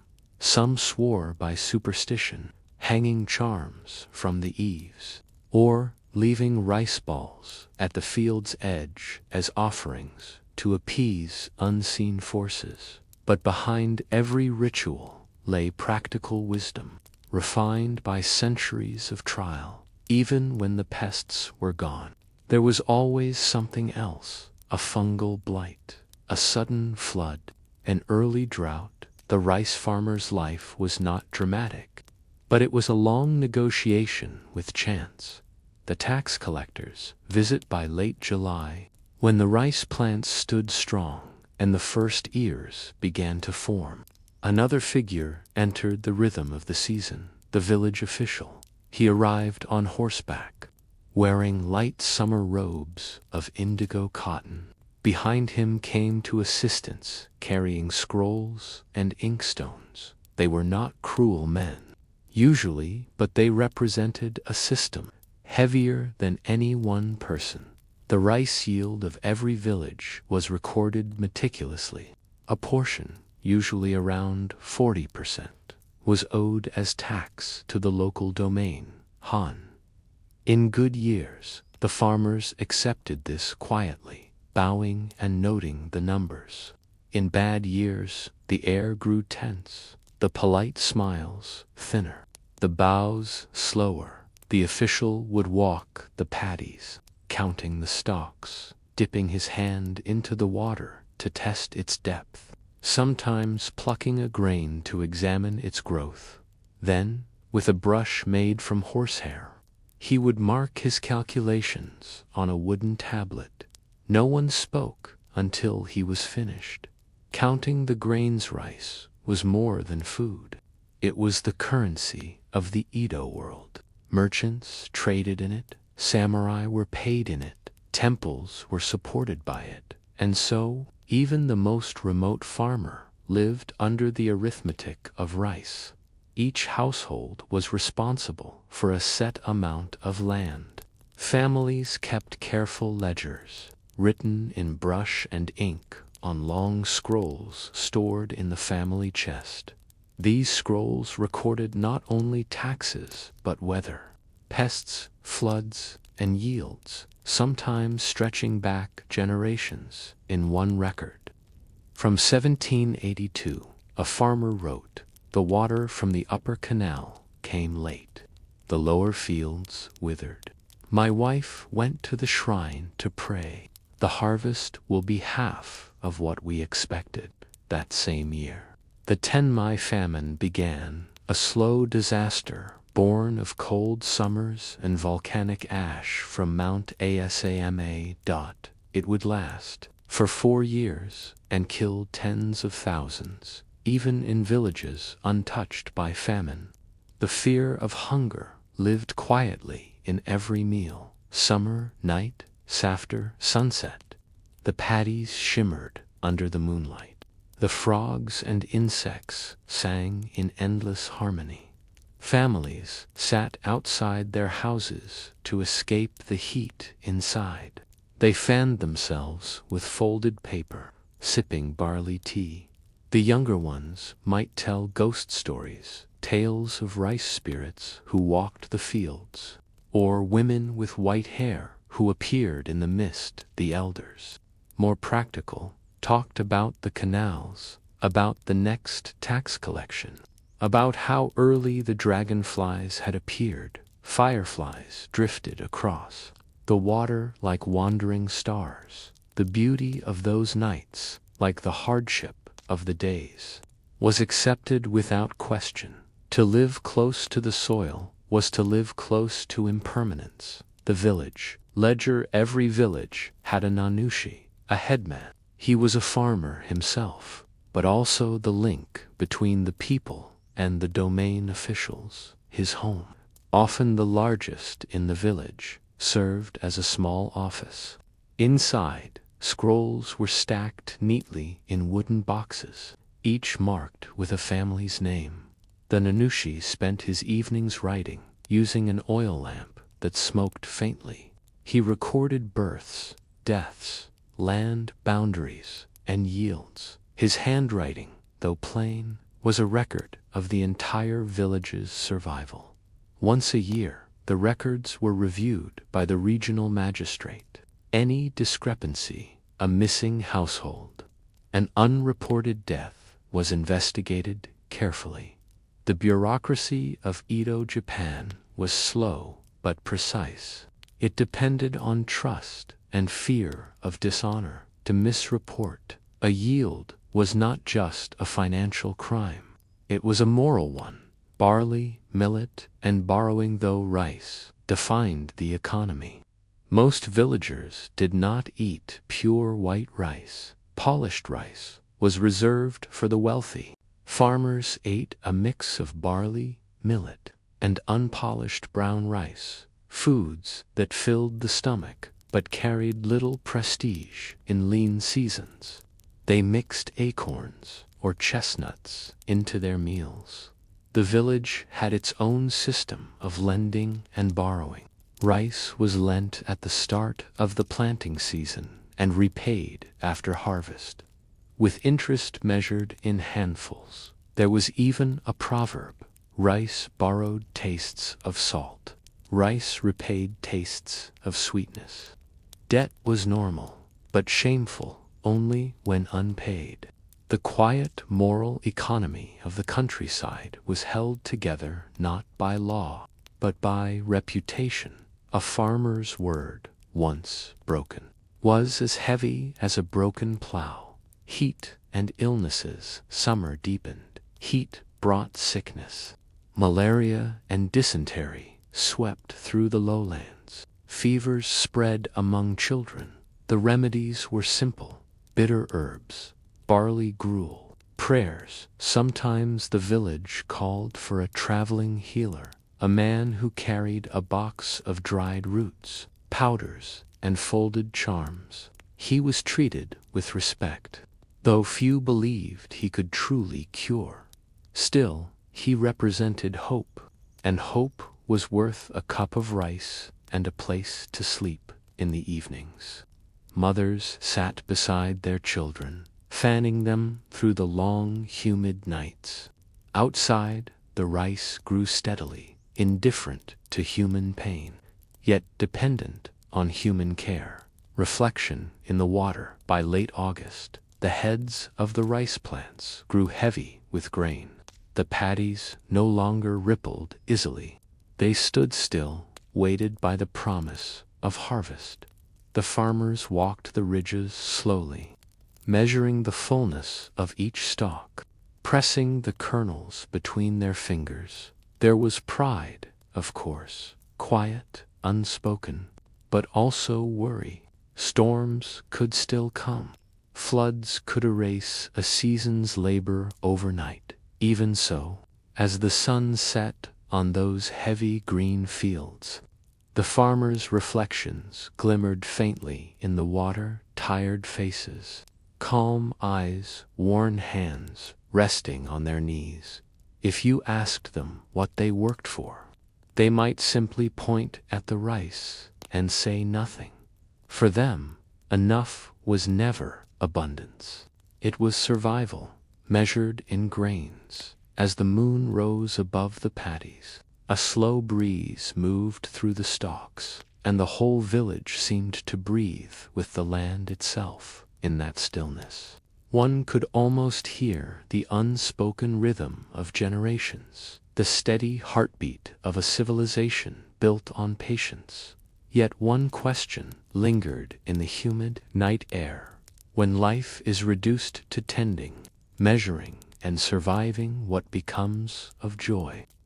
The green has turned to gold. Everywhere the eye rests, the fields shimmer, not with water this time, but with ripe grain, bending under its own weight. This was the reward for months of mud, heat, and patience. The rice was ready to be cut, and yet, even now, no one rushed. The Edo farmer knew better than to hurry a season's ending, the quiet beginning of harvest before the first stalk was cut. The farmers gathered once more at the small shrine overlooking the valley. They brought offerings, a bowl of polished rice from the previous year, a cup of sake, and a few stalks of the new crop tied with a ribbon of straw. The village priest bowed deeply, his voice low and rhythmic as he recited the Narito, a prayer of thanks to the gods of the soil and water. Then, without ceremony, one man stepped forward and cut the first sheaf. That act, just one motion of a sickle, marked the beginning of harvest. The sound of cutting followed, slow and steady, spreading across the paddies like the rhythm of breath.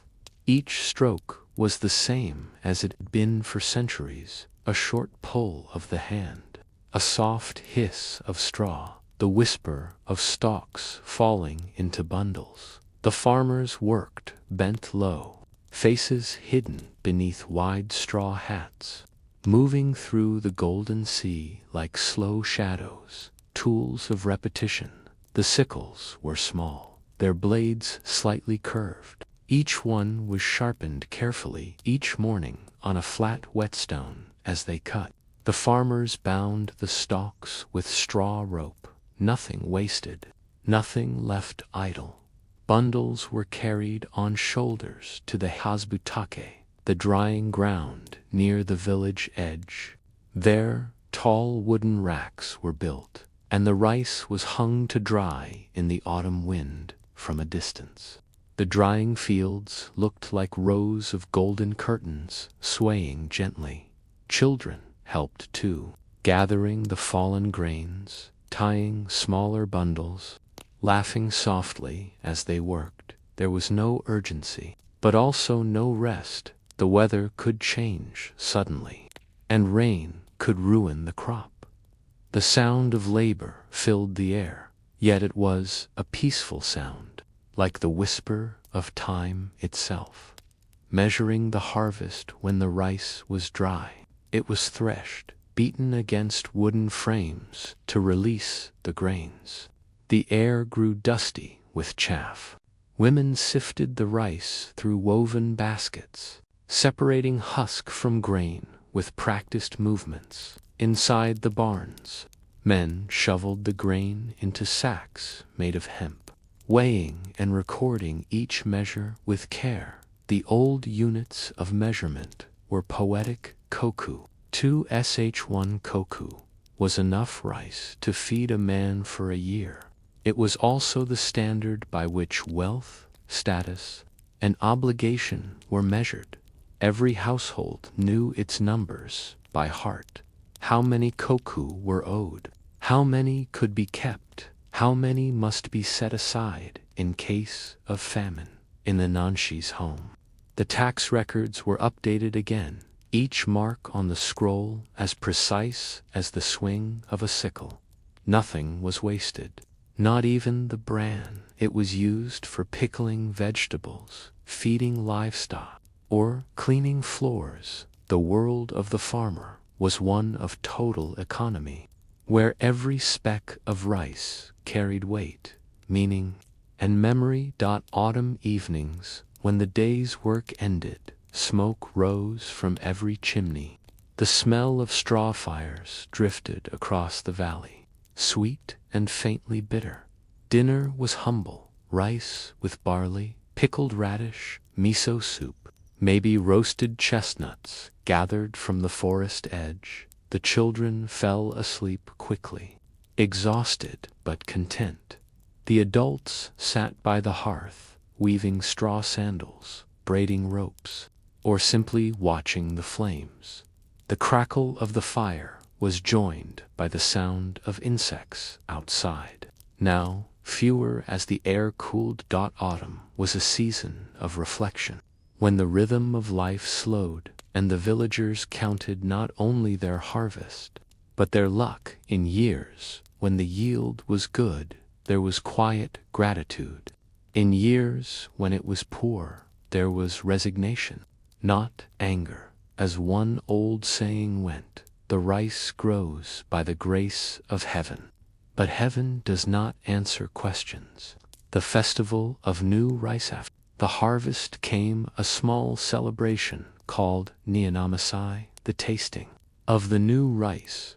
Each family cooked a pot of freshly milled rice and offered the first bowl to the gods before eating. It was the one time of year when everyone tasted white rice, pure, gleaming. Fragrant children stared at the steaming bowls as if at treasure. The first bite was always eaten in silence. To eat that rice was to taste the year's labor, the mud, the heat, the patience, the prayers. For a few days after, laughter returned to the village. Sake was shared. Songs were sung softly by the fireside. Almost imperceptibly, the cheer faded, and work resumed, repairing roofs, cleaning tools, preparing fields for the next season. Even joy had its allotted time. The season of strawin. The grain was stored and the barns sealed. The farmers turned to straw, the byproduct of their harvest. Nothing symbolized the rhythm of rural Japan more than straw. It was twisted into sandals waraji, braided into ropes, woven into mats, and even shaped into raincoats. Some families made straw dolls for New Year's, or straw horses to burn at the year's end as offerings to the gods. The farmers' homes were filled with the faint rustle of straw all winter, a soft, dry sound that seemed to hold the memory of the fields. If you listened closely, even in silence, you could almost hear the echoes of summer water and the low hum of insects within those fibers. Winter and reflection. Winter came slowly. Frost formed on the paddies, and the canals froze into thin, delicate mirrors. The fields, once bright with gold, turned gray and still. Now the farmer's work moved indoors. Women spun hemp and repaired clothing. Men mended tools, carved handles, or built new wooden tubs. At night, families gathered around the orori, the sunken hearth, warming their hands and telling stories. Sometimes they spoke of ancestors, sometimes of local legends, a rice spirit that blessed a kind farmer, or a fox who tricked a greedy merchant. Outside, the wind hissed through the dry reeds. Inside, the light flickered gently against the walls. It was a season of endurance and waiting, but also one of peace. The turning of the year's new year approached. The houses were cleaned thoroughly, a ritual called susuharai. The soot of the old year was swept away. Pine branches and rice straw were tied together and hung at the entrance to welcome the gods of fortune. For 3 days, work paused. The villagers dressed in clean cotton robes and visited the shrine. They ate mochi, sticky rice cakes pounded smooth in wooden mortar, and offered sake to the gods and ancestors. Even in the humblest homes, laughter returned. For a brief moment, time itself seemed to soften, but soon the fields would call again. The water channels would be opened. The same slow dance would begin anew. The eternal rhythm. The life of the Edo farmer was measured not in years, but in seasons. Each moment, planting, weeding, harvesting, resting, carried the same quiet weight. There was no wealth, no fame, no recorded triumph. Yet their persistence shaped the very foundation of Japan, the food that sustained samurai. Artisans and merchants began here in the silent paddies, under the straw hats of anonymous laborers. To call it boring would not be wrong. It was repetitive, humble, predictable, and yet, within that repetition lay something profound. The realization that meaning does not always come from change. Sometimes it comes from the quiet act of doing the same thing, carefully, year after year, until your hands, your tools, and the earth itself become one rhythm. If you stood there now, centuries later, beside those same fields, maybe covered in houses and roads, you might still hear something faint in the wind. The soft hiss of a sickle, the hum of a summer night, the whisper of straw in the dark. And perhaps you would wonder, in a world that rushes endlessly forward, whether boredom might, in truth, be another name for peace. When you think of a samurai, you might imagine a warrior, a man in armor, a blade flashing beneath banners. But by the middle of the Edo period, the true samurai's most dangerous weapon was the brush. His armor hung untouched in a family chest. His sword, though still worn at the waist, was more a badge of status than a tool of battle. His world was made of paper, reports, ledgers, scrolls, and petitions, and his battlefield was the quiet office of the shogun's bureaucracy. The dawn bell of the day began before sunrise. From the castle's distant keep came the low thud of the dawn bell, its sound rolling over the city like slow thunder.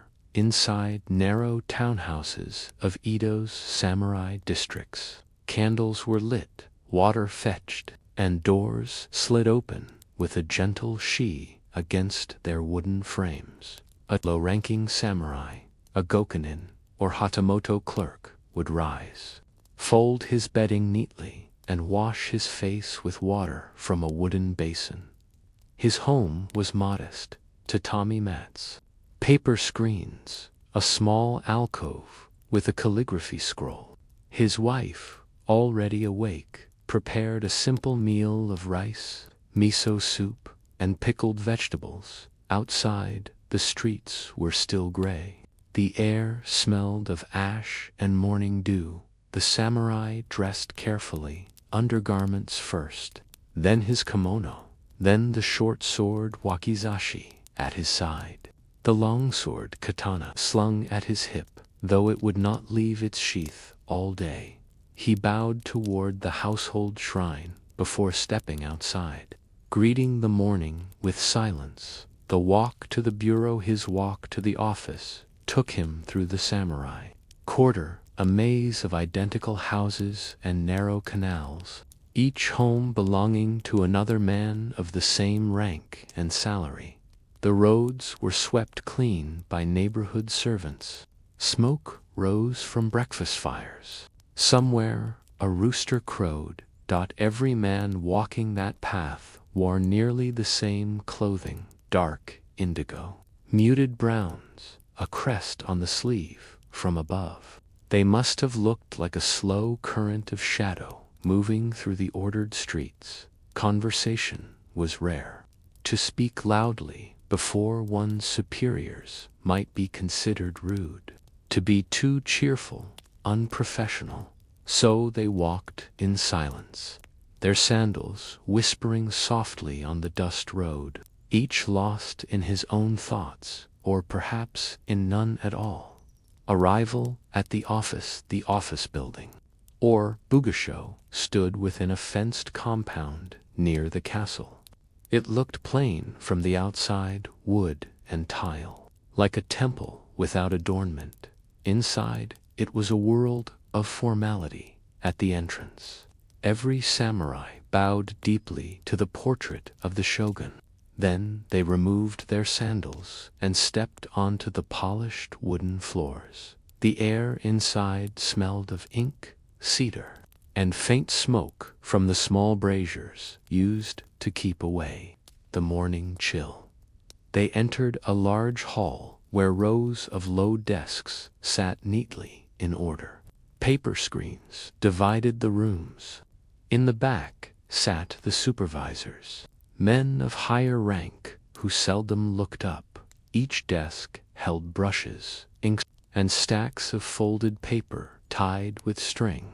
The soundscape was gentle, the soft grinding of ink, the rustle of brushstrokes, the faint cough of someone clearing his throat.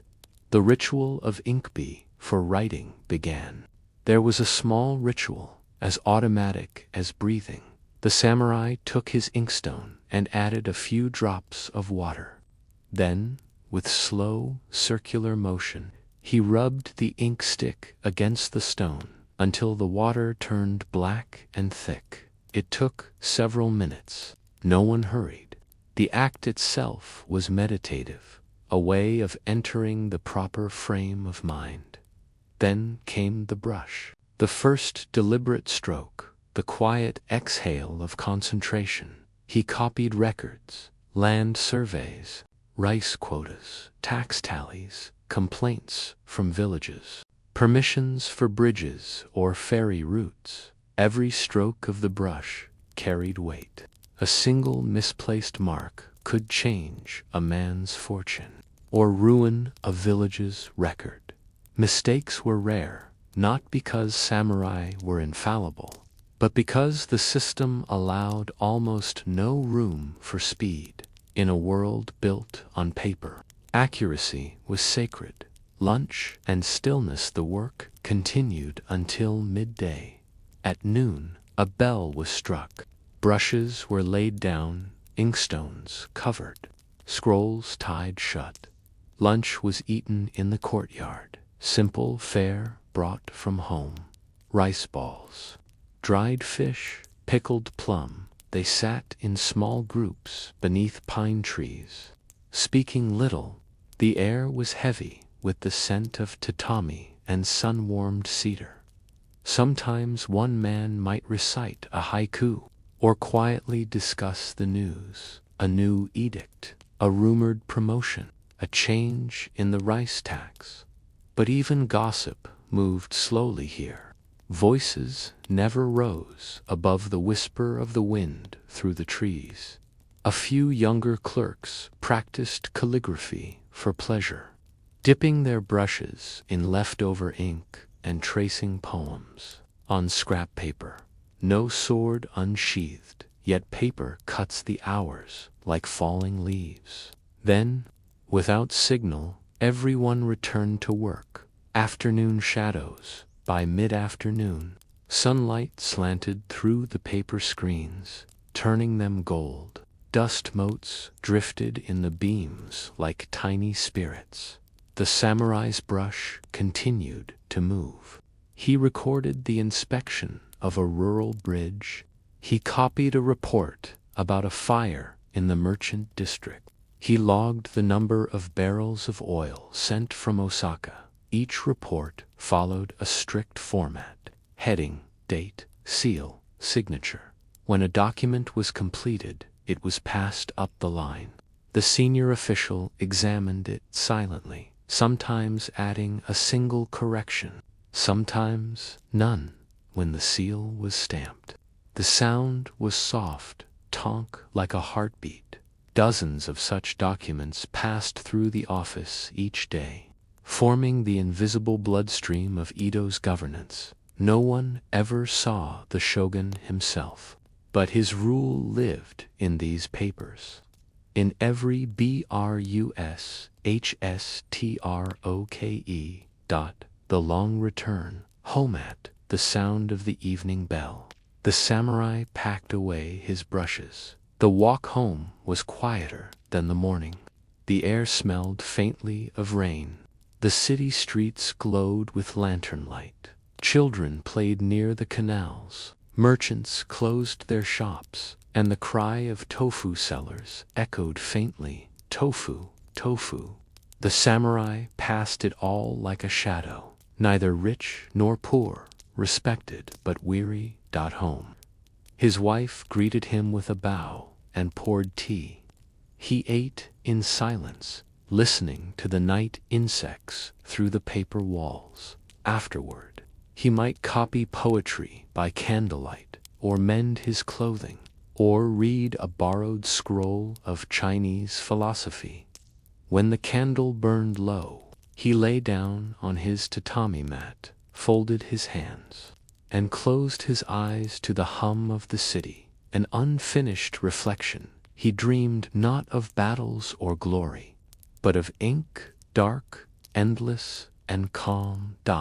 In a world that once measured a man by his sword, he had found purpose in the weight of a brush, in the neatness of his handwriting, in the small, perfect order of his papers, and yet, beneath the quiet discipline, a question lingered. Was this still the life of a warrior? Or had the samurai become a servant of routine? Had peace transformed valor into bureaucracy, and boredom into duty? The morning bell sounded again, as it always did, the low, resonant dune that rolled through Edo like a wave. It was the sound that began thousands of identical mornings in the city's bureaucratic districts for the samurai clerk. The day started not with sword practice, but with paperwork. The brush replaced the blade, and parchment replaced the battlefield. And yet, in the stillness of the bugasha, a different kind of battle was always being fought, between precision and exhaustion, between loyalty and monotony. Ranks within ranks, the Edo bureaucracy was as layered as the castle walls themselves. At the top sat the RJ senior counselors who advised the shogun directly. Below them were the bugyo, the commissioners of temples, finance, and city affairs. Then came the Yuriki mid-ranking officers, who supervised clerks and ensured every line of text-matched regulation. Finally, at the bottom, sat the doshin, the lowest-ranked samurai officials, men who copied orders, filed reports, and carried messages between departments. Our clerk, Ichizo, was one such doshin. He had served 10 years in the same post. He had never once met a bugyo in person. He had never seen the inside of Edo Castle, but he could recite the form of a land dispute petition from memory, down to the placement of each character. To survive in this system required a special kind of patience, not the heroic endurance of the battlefield, but the quiet persistence of the inkstone. the hierarchy of silence in the Bugasho. Silence was not absence. It was structure. The higher one's rank, the quieter one became. When a Yuriki entered the room, conversation stopped entirely. If the Bugyo himself appeared, which happened perhaps once a month, even the sound of brushes halted, as if the ink itself dared not move in his presence. Ichizo once recalled a day when a visiting inspector paused beside his desk. The man said nothing, only stared at the paper, nodded, and walked away. It was a silent exchange, but Ichizo remembered it for years. To be noticed, even wordlessly, was a kind of honor. The forms themselves, every piece of paper, followed rules, so precise that they bordered on poetry. For a petition, the top margin must be exactly 1 finger's width. The opening phrase had to begin 2 characters in from the right edge. The name of the petitioner must never exceed the line where the word respectfully submitted was written. If the document exceeded a single page, each sheet was tied with silk cord, never hemp, and sealed with a drop of red wax bearing the office's emblem. When a junior clerk made a mistake, he did not simply start over. He knelt, bowed, and presented the flawed page to his superior for inspection. The correction would then be logged in a register, as if the paper itself required confession.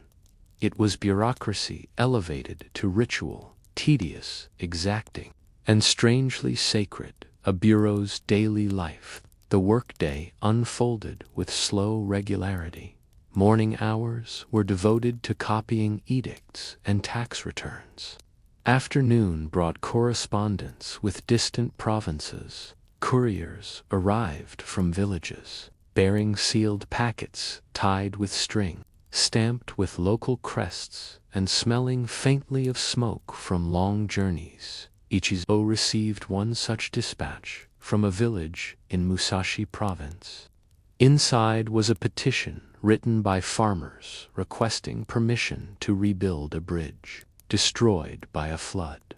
He unfolded the document carefully. The paper was rough and uneven, the brushstrokes clumsy.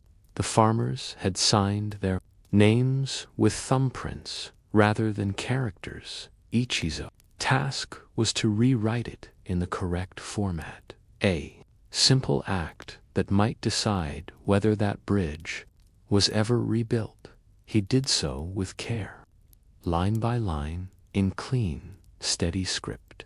When he finished, he added a note: petition reformed in proper manner, contents unchanged. It was a small thing, but it mattered deeply to him. In a world of rigid hierarchy, kindness could only exist through precision. The midday inspections, every few weeks, the bureau held inspections. Ledgers were laid out on long tables, each bound in silk cord. Senior officials moved through the room, their expressions unreadable. They checked handwriting, stamps, margins. They counted papers, as if weighing the virtue of their clerks in sheets and scrolls. Ichizo stood at attention as his supervisor flipped through his work. There were no compliments, no words at all. But when the inspector placed his seal, without hesitation, Ichizo exhaled slowly, not from pride, but from relief. In this place, silence was approval. Payday once a month. Pay was distributed, not in coins, but in rice. A small wooden cart arrived from the warehouse, bearing sacks marked with each man's name and rank. The rice allotment was carefully measured, a few koku per year, enough to feed his family and pay rent, but not enough to grow wealthy. The bags were stacked neatly in the courtyard. Each man bowed before receiving his share, then carried it home in silence. Sometimes The weight of that rice felt heavier than any sword. For many samurai, this was the quiet irony of peace. They had traded the perils of battle for the fatigue of endless accounting, yet both demanded loyalty. Both required endurance. Afternoon revisions. After lunch, the atmosphere thickened. Sunlight turned harsh through the paper screens. Fatigue set in. Ichizo rubbed his wrist and flexed his fingers. His brushwork had grown slightly uneven. To steady himself, he reached for a small porcelain cup of tea, its surface warm to the touch. He drank slowly, listening to the faint scratching of brushes all around him. Dozens of men painting words that few would ever read. He thought, briefly, of the farmers whose petition he had rewritten that morning. Would their bridge be approved, or would it vanish into the folds of bureaucracy, forgotten under a pile of better sealed papers? There was no way to know. The office produced thousands of documents each month, but few saw the outcomes. Each report traveled upward through layers of approval, Yuriki, Bugyo, RJ, until finally, if it was fortunate, it reached the shogun's council. By then, months might have passed. By then, a new flood might have washed the bridge away again. An evening lecture on certain days. Before the evening bell, the clerks gathered for lectures on etiquette and writing style. A senior scholar, often a retired Yoriki, would stand before them, his voice dry but steady. He reminded them that handwriting revealed the soul of a samurai, that sloppiness was moral weakness, that clarity was loyalty. He demonstrated the correct way to write the character for peace. The upper stroke, he said, must lean slightly forward, as though bowing to authority. The lower one should rest like calm water. Remember, even ink must know its place. The men bowed, murmured their assent, and returned to their desks. Ichizo practiced that character many times that night, tracing it again and again until the brush grew dry in the candlelight. The words seemed to shimmer faintly, written by men who never knew war. A glimpse of authority once, near the end of summer. Ichizo was summoned to the upper hall, a rare event. He knelt on the polished floor, heart pounding softly. Before him sat the Bugyo himself, surrounded by ledgers. His robes were immaculate, his face expressionless, without preamble. The Bugyo spoke. "This document," he said, lifting a scroll, "was transcribed by you." "Yes, honored sir." The Bugyo unrolled the paper. It was the Musashi Bridge petition. "You followed the correct form," the man said. "The handwriting is exemplary, but the petition was rejected. The village did not have the proper authorization from their local headmen. Ensure the file is archived." He paused, then added quietly, "Such errors are common. Accuracy cannot change misfortune." Ichizo bowed deeply. When he left the room, the scroll still burned in his mind, not for its rejection, but for the quiet truth it revealed. Bureaucracy could preserve facts, but not hope. Nightfall, reflections that night. Back home, Ichizo opened his small notebook. He kept a record not of official documents, but of words that never made it to parchment. Small reflections, private and unseen. He wrote, "The brush records what power decides. Yet within each line, the hand remembers the plea. We write for the lords, but we hear the farmers." Outside, the rain began again, pattering softly on the roof tiles. He placed his brush down and stared into the flickering candle. Tomorrow, there would be more petitions, more bridges, more taxes, more ink. But somewhere beyond the paper walls, the real world continued, people planting, harvesting, repairing, enduring.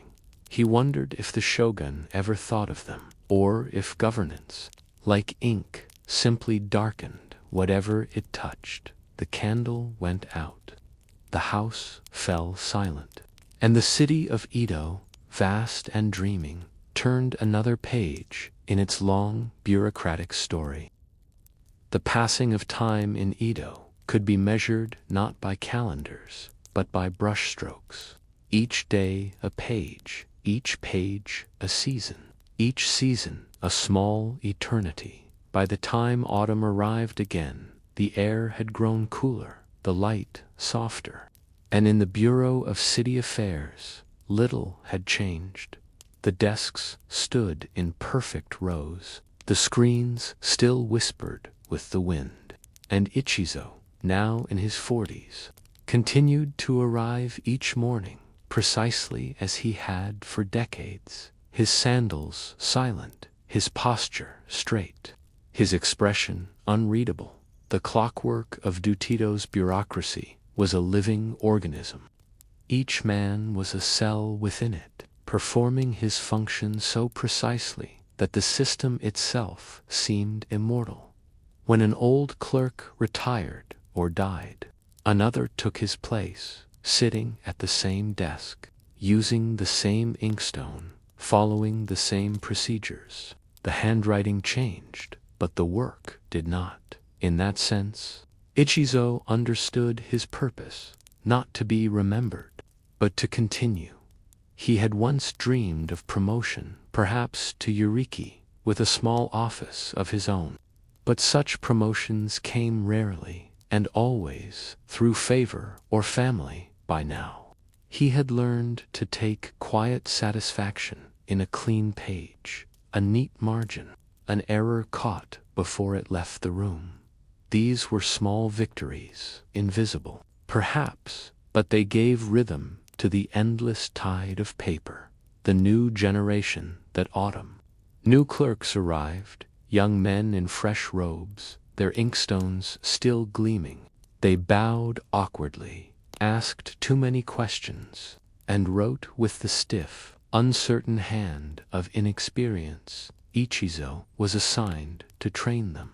He showed them how to grind ink properly, how to balance the brush, how to space their characters evenly. He taught them the proper order of the office seals, the correct phrasing of reports, and the unspoken rule that no document should ever appear rushed, even if urgency was written on its face. When one of the new men asked, half-jokingly, "Do you ever get tired of writing the same forms?" Ichizo smiled faintly. "The form changes nothing," he said, "but it reminds us that change exists. Even still, water reflects the sky." The younger man didn't fully understand. Few ever did. A fire in the city that winter. Edo suffered one of its periodic disasters, a fire in the merchant district near Nihonbashi. The wind carried smoke across the river, darkening the sky for 2 days. At the bureau, the rhythm of work broke for the first time in years.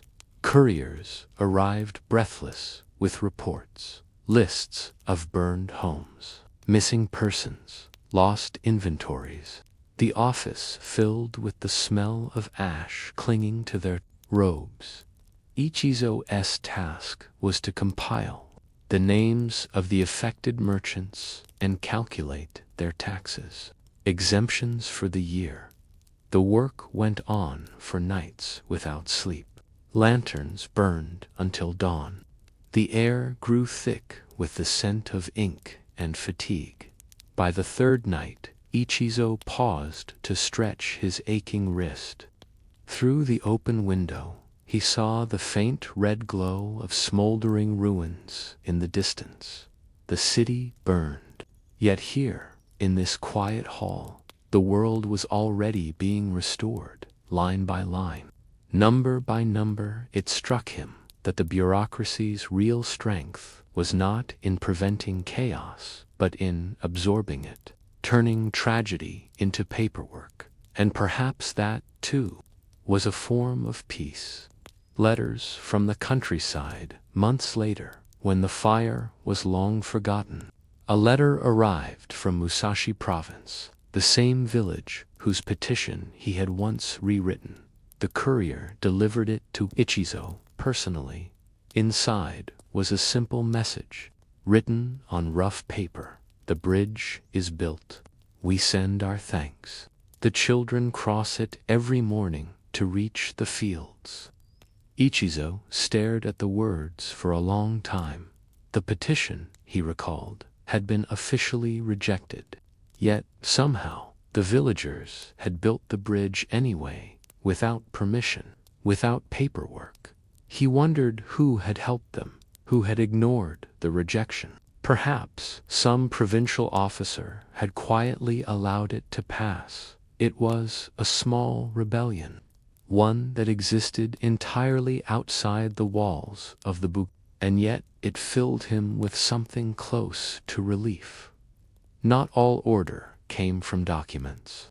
Not all obedience served the greater good. Sometimes the world improved precisely because someone ignored the form. Spring routine, the seasons cycled on. Spring came again. Cherry blossoms outside the bureau courtyard. Petals drifting like pale snow across the tatami mats. The clerks paused to sweep them away. Though the blossoms always returned the next day, Ichizo continued his routine, ink, writing reports, silence. His wife tended a small garden behind their home. Their son, now grown, served in a different office, transcribing land surveys.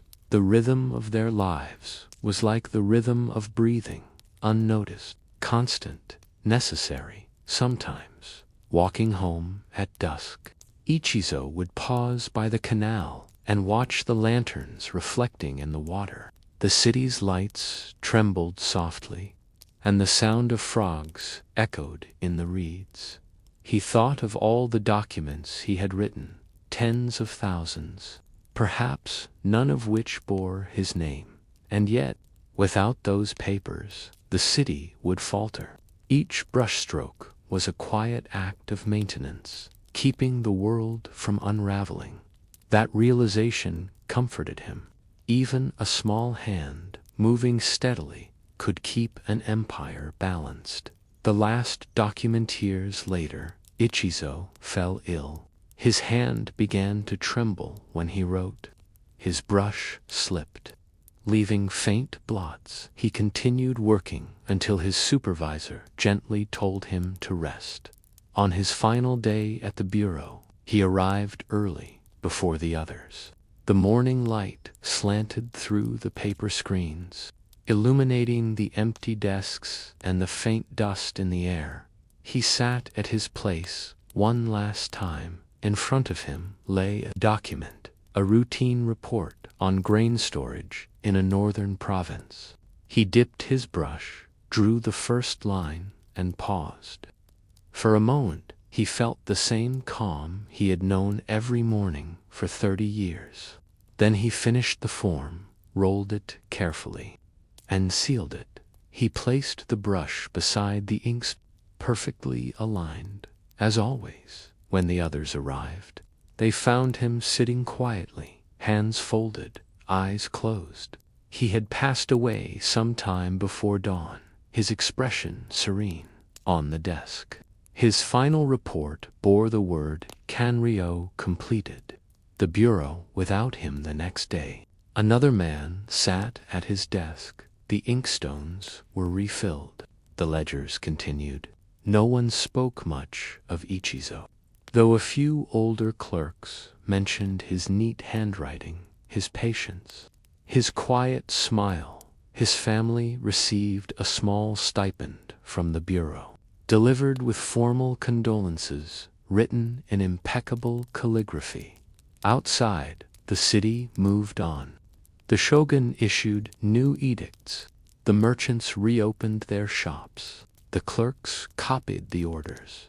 Nothing changed, and yet, in some subtle way, the silence felt heavier for a few days. Perhaps the ink remembered him, even if history did not.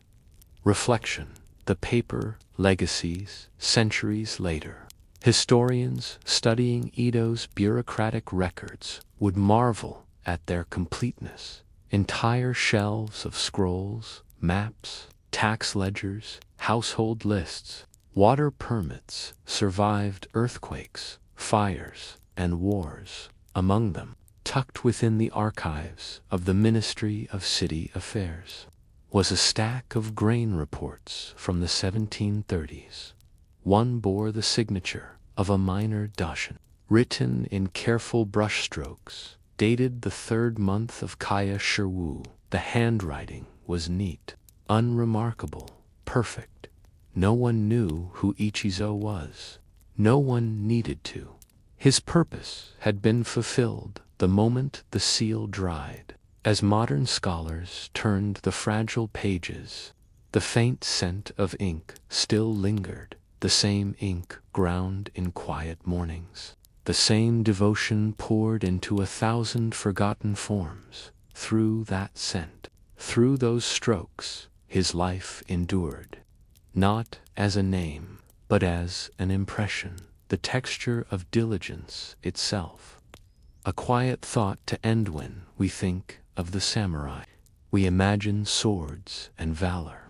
But perhaps the truest samurai were the ones who never fought, those who upheld order, not through violence, but through patient repetition. They lived and died within silence. Yet their work became the scaffolding upon which history was written. Their victories were invisible, their monuments made of paper, and in that quiet invisibility there is something deeply human, the simple dignity of work done well, even when no one is watching. The candle gutters. The ink dries. Edo sleeps again, wrapped in the hum of distant rain, and somewhere, in the vast archive of history, a single brushstroke remains dark, calm, and utterly still.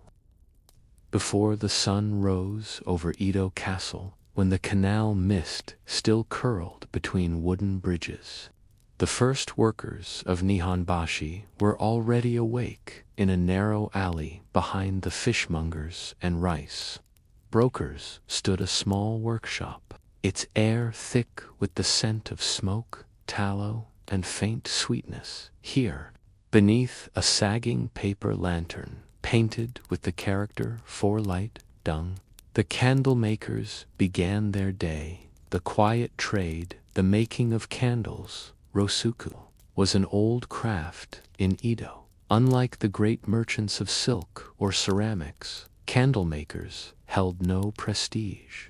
Their shops were simple, their profits modest, but every house, shrine, and bathhouse depended on them.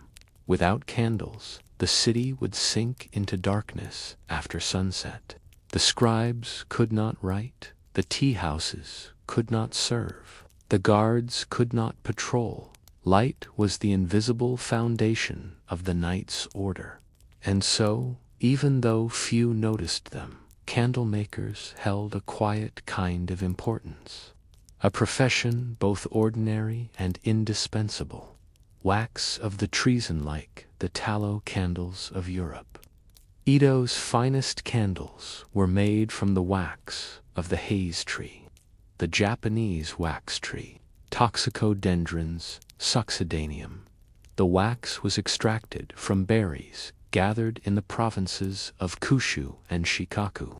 It arrived in Edo packed in wooden crates, pale greenish white, with a faint resinous aroma. The raw wax was brittle and cloudy at first. It had to be melted, filtered, and mixed with ash and clay before it could be poured in the workshop. The master, an elderly man named Gorabai, oversaw the process with the calm patience of habit. He had made candles for 40 years, and his hands moved with slow, steady rhythm. He spoke little. He did not need to. Each apprentice knew the sequence of tasks by heart: grind, strain, melt, stir, pour.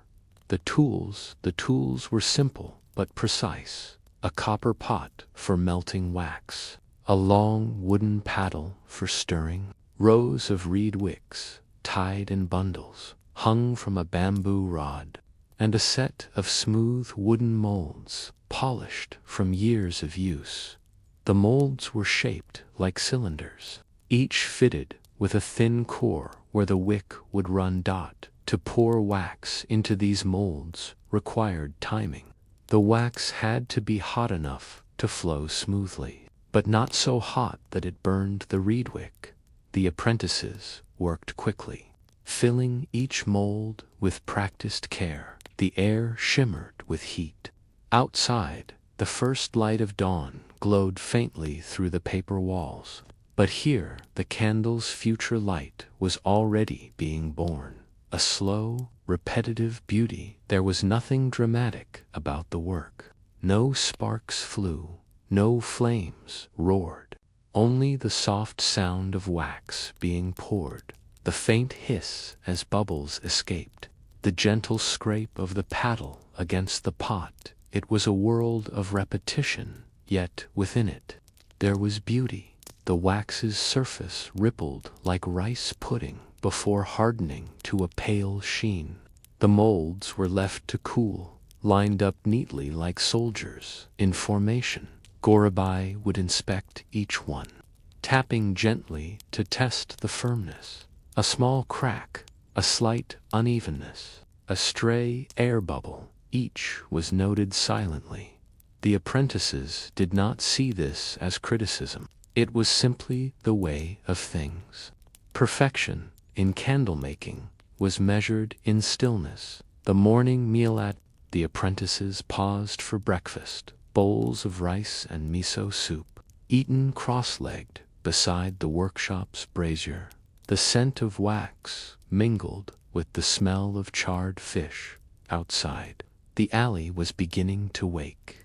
Fishmongers shouted prices, cartwheels creaked, and the distant clatter of a blacksmith echoed faintly through the city air.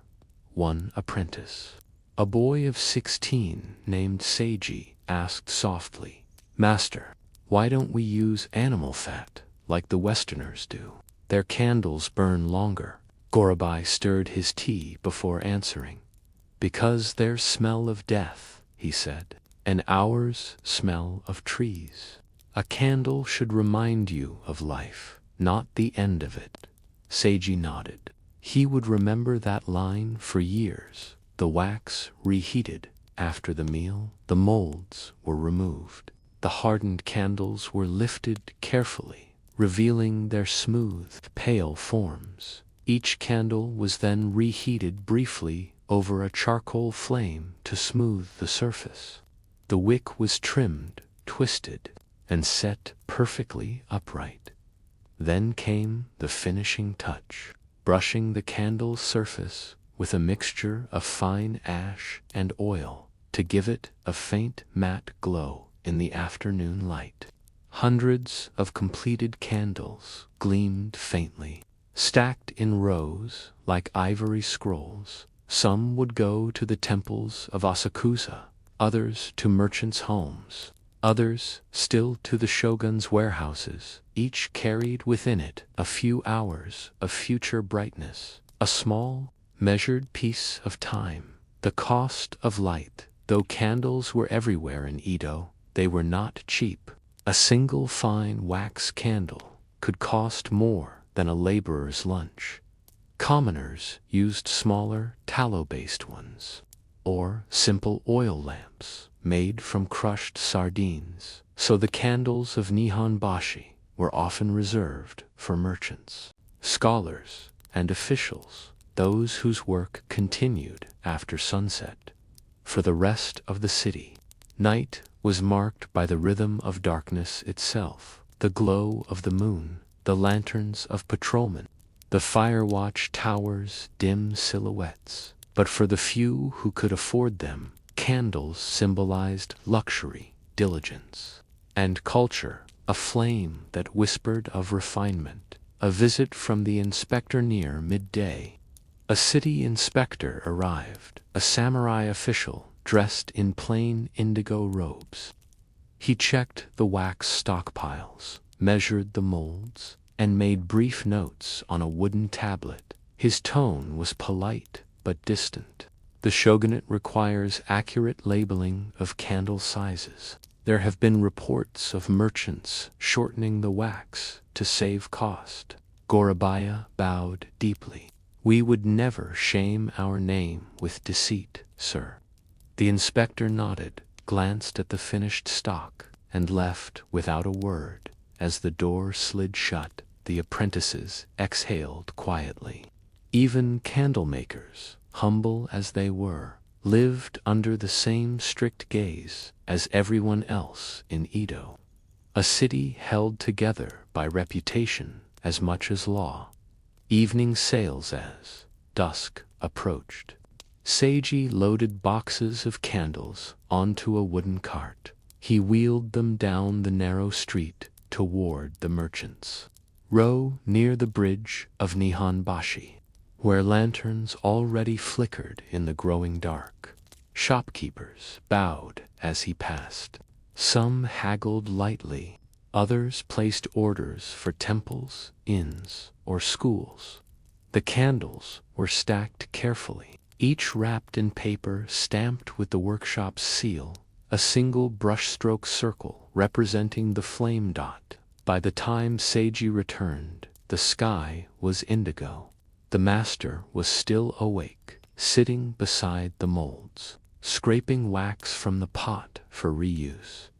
Another day gone, Gorabaya murmured, his voice calm.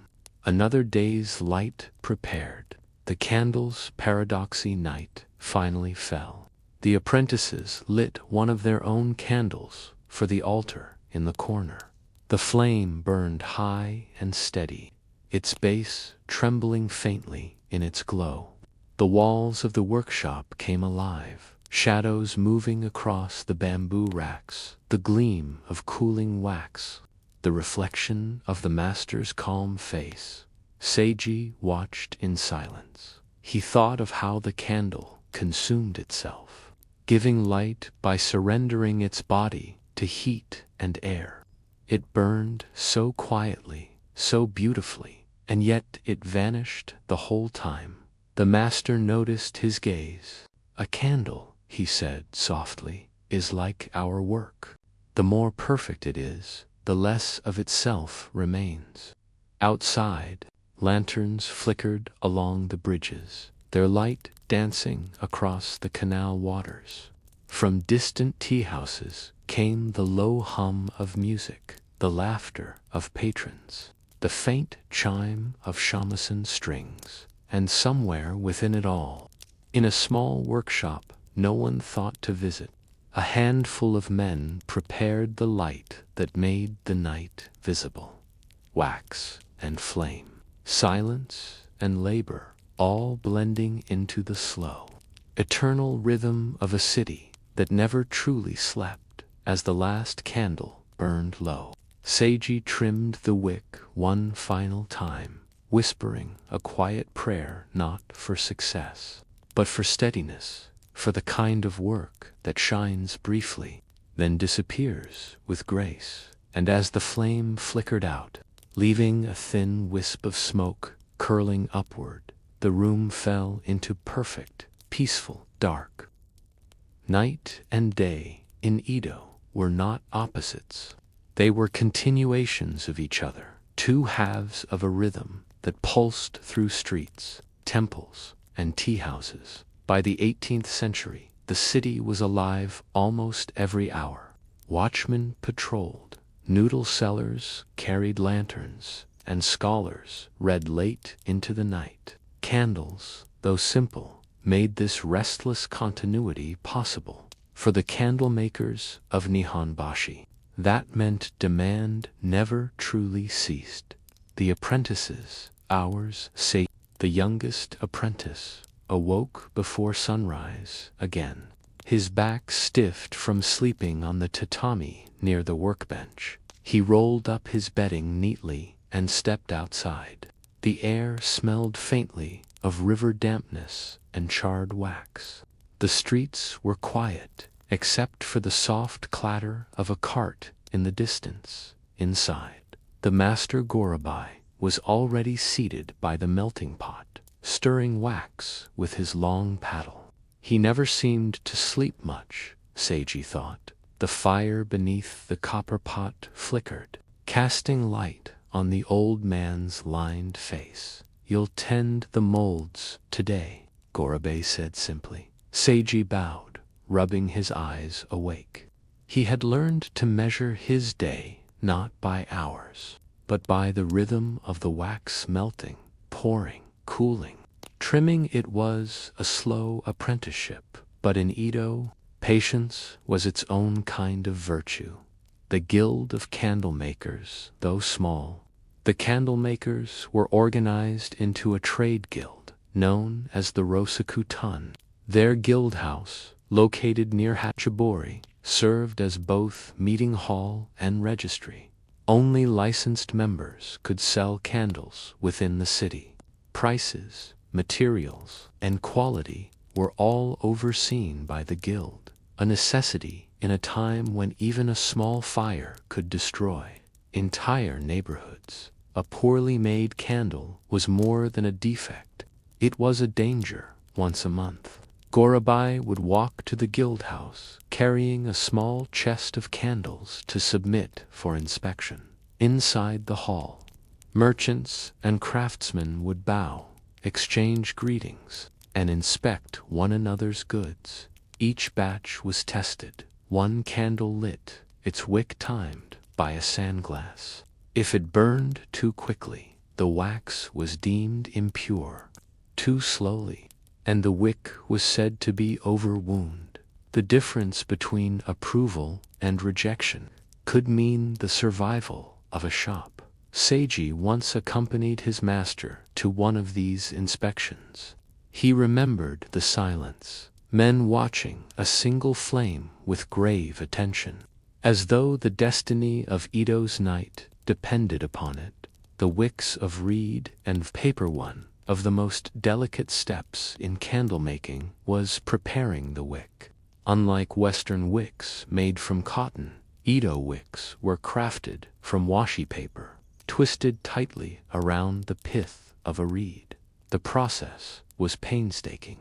Each strip of paper had to be rolled at just the right tension. Too loose, and the candle would sputter. Too tight, and it would drown in its own wax. The apprentices worked in silence, their fingers moving quickly. The smell of plant fiber mixed with the faint tang of smoke when finished. The wicks were hung in rows, looking like pale, slender reeds swaying in an invisible breeze. Gorabai inspected them with his usual calm. "A candle is only as honest as its wick," he said. "Wax is wealth, but the wick is character." It was a phrase that sounded simple, but in Edo, such phrases carried the weight of philosophy. Candles and classing, the sprawling city of 1,000,000 people. Not all candles were equal. At the high end were rosaku, pure hazewax candles used in temples and samurai residences.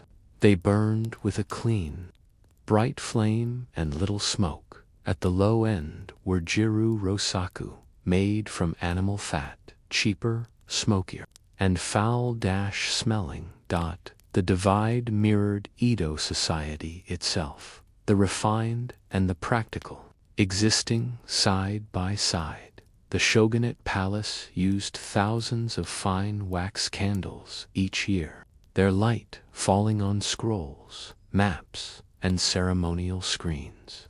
Meanwhile, laborers used fish oil lamps, or simply worked by moonlight, for the candlemakers. This meant catering to many worlds, the sacred, the scholarly, the mundane. Each customer wanted light. But not all sought the same kind of flame. Fire and Firen, a city built almost entirely of wood and paper. Fire was both a necessity and a terror. Candlemakers, despite providing light, were also viewed with suspicion. Their product, if mishandled, could bring ruin. Everyone in Edo still remembered the Meraki fire of 1657, the Furisode fire that destroyed most of the city and killed over 100,000 people. It began, they said, with a single burning sleeve and a stray spark. After that, every craftsman connected to fire was bound by new laws. Candles were to be made in controlled environments. Sales after sunset were restricted. Temple candles had to meet length regulations. Even the act of lighting one was sometimes preceded by a quiet prayer. In Gorabai's shop, each evening began with that same ritual. Before work ended, the apprentices stood before the small household altar, bowing once as they lit a candle to the protective deity of fire. High-no-kami.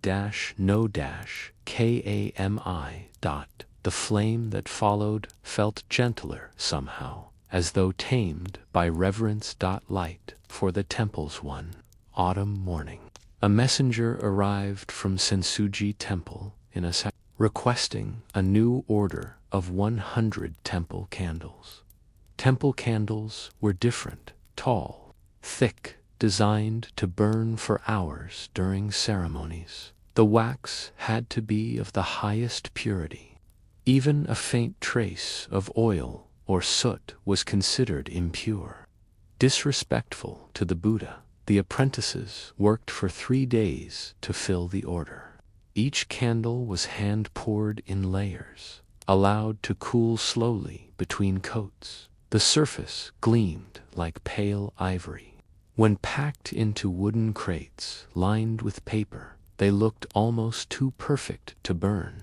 Seiji accompanied Gorabai to deliver them. Inside the temple, the air was cool and still. The head monk inspected the candles quietly, then bowed. "These will light the Buddha's face," he said softly, "and through that light, all our faces." For Seiji, it was the first time he saw their work not as a trade, but as a kind of devotion. The market of lanterns yet. Not all customers were holy. In the entertainment districts, Yoshiwara, Shinbashi, and Ryogoku candles burned for more worldly pleasures. Tea houses ordered them by the dozen. Their soft glow flattering painted faces and lacquered wood. Poets gathered under their light to write verses on silk fans, and gamblers tossed dice that gleamed white in the flickering shadows. At night, Seiji sometimes walked past these streets after deliveries. The lanterns swayed, laughter drifted out, and music echoed faintly. He wondered whether the light that warmed those rooms came from one of his own hands. There was something strangely comforting about that, knowing that his labor glowed, unseen, in places he would never visit. The master's memory as winter approached. Gorabai's hands began to tremble slightly from age. Still, he insisted on working each day. One night, as they trimmed the wicks for another shipment, Seiji asked quietly, "Master, how long have you made candles?" Gorabai smiled faintly. "Since before you were born. My father, too. It is a trade that passes through our hands like the flame itself." He paused, watching the candle beside them. "We live by giving others light, but we see the dark more clearly than anyone." The words stayed with Seiji long after the night ended. Light and time in Edo. Time itself was marked by the burning of candles. Night watchmen carried 1 candle shifts, and merchants used candles to measure meditation, meals, or prayer.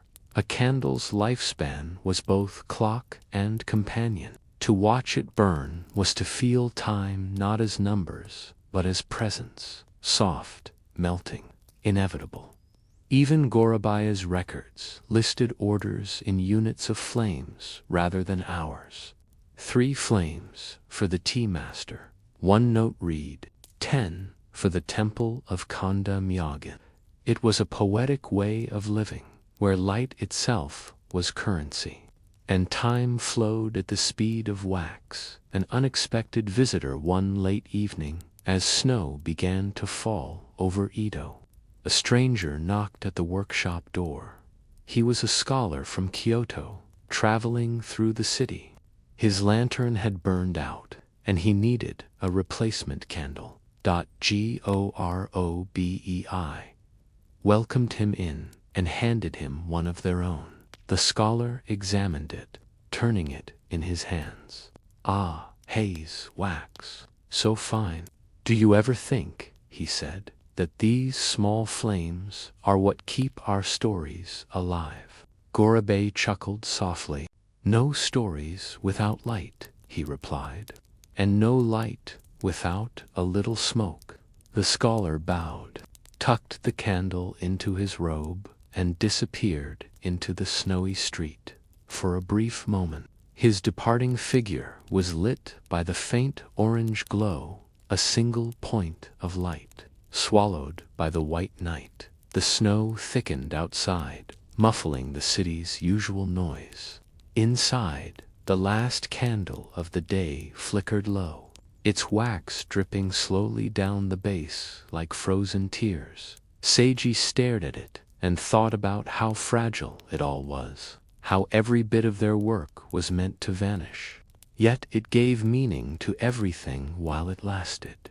The next morning, the melted wax would be scraped, remade, and poured again. And so the work would continue, endlessly repeating, like the steady pulse of the city itself. By the late 1840s, Edo had grown immense, a city of more than 1 million souls.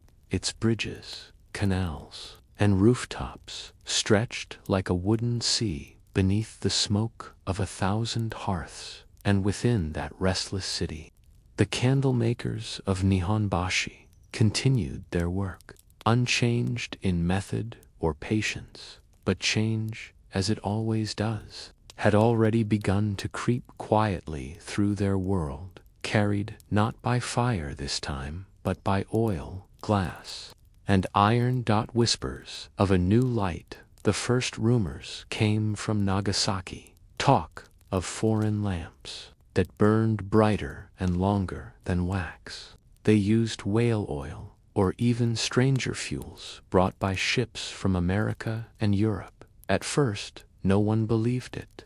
Edo was a closed city.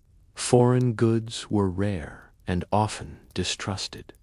But as trade slowly opened under pressure from the West, new lamps began to appear in merchant houses, heavy glass vessels with brass fittings, their flames steady even in the draft. They gave off no soot, no smell of resin. Some customers began to ask whether such lamps would replace candles. When Seiji heard it from a client, he mentioned it to Gorobei one morning. The master only smiled. "Every light burns out in its own time," he said quietly, "even the new ones." Then, after a long pause, he added, "We are not makers of light, Seiji, we are keepers of it." The winter of the master, that same winter, Gorobei fell ill. The chill seemed to linger in his chest. His hands, once so steady, now trembled even when holding a cup of tea. Still, he insisted on sitting near the melting pot, wrapped in a worn indigo robe. Seiji took over much of the work, pouring, trimming, preparing orders. His movements were careful, deliberate, almost ritualistic. he realized, as he moved through the same tasks he had done for years, that each step now carried the weight of memory. When the wax hardened, he thought of how the master had taught him to listen for the faint sound of cooling, a soft, invisible crackle. When he trimmed the wick, he remembered the words, "A candle's honesty lies in its wick." And when he delivered the finished candles to the market, he found himself bowing lower than before, as though offering them to the city itself. The market in transition, the market stalls had changed. Alongside the bundles of handmade candles now stood imported lamps, small, elegant, made of glass. They burned brighter, yes, but also lacked the gentle flicker people had grown used to. Some customers preferred the new lamps for writing or reading. Others found them cold, mechanical, almost too perfect. Elderly merchants still requested handmade candles for the old ceremonies. One even said, "A candle's flame is alive, it breathes. The new light does not." But Seiji could see the shift coming. The price of wax had risen, and the guild's orders were fewer each season. The guild meetings had grown quieter, too. Fewer members attended. Younger apprentices had gone to work for lamp oil traders. Instead, light, it seemed, was moving on, but no one could say where to. The night of the long flame that spring, the temple of Sensuji held a memorial service that required hundreds of candles. It would be Gorabai's last major commission. The apprentices worked day and night to finish the order. The air in the workshop was thick with heat and devotion, every movement deliberate, every candle polished with care. When the order was complete, the crates were carried by cart to Asakusa. During the ceremony, the temple glowed with hundreds of soft, golden flames. They swayed gently in the air, filling the vast hall with a calm that seemed to suspend time itself. Seiji stood at the back, watching. He thought of the wax that had once been berries on a distant tree, carried by boat, melted by hand, and now transformed into something both physical and fleeting. Each candle gave its life quietly, illuminating prayers, faces, and silent thoughts. It was, he realized, the most human of trades, creating something destined to disappear. When the last candle was extinguished, the hall was left in deep stillness. The air smelled faintly of smoke and sweetness, the scent of endings. A master's passing 2 months later. Gorabai passed away peacefully in his sleep. The apprentices gathered in the small workshop, lighting one of his own candles beside his resting place. The flame burned taller than usual, almost defiant. Seiji sat beside it all night, keeping watch. In the quiet, he could still hear the sounds of the workshop, the soft scrape of wood, the faint hiss of melting wax, the echo of the master's calm voice.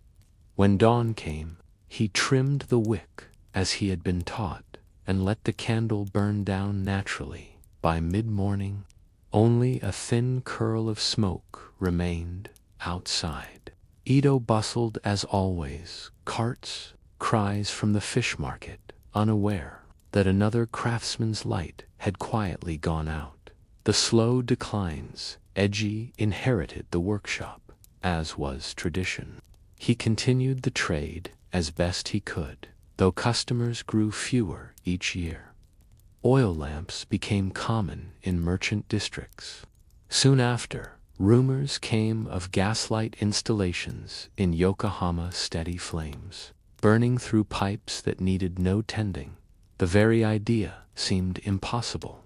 Light without wax, without wick, without human touch. Still, Seiji kept working.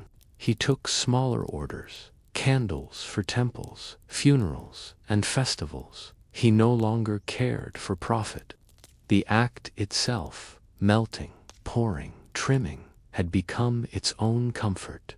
Each candle, he felt, was a conversation with the past, a way of saying, "We were here. We gave our time to something that glowed even briefly." Edo becomes Tokyo then, in 1868. Edo became Tokyo. The shogunate fell. The emperor returned. The streets filled with uniforms, telegraph wires, and the first faint glimmers of electric bulbs. The transformation was slow but unstoppable. The new government's lights shone cold and unwavering, no smoke, no flicker, no scent. And yet, in the quieter neighborhoods, the old candles still burned.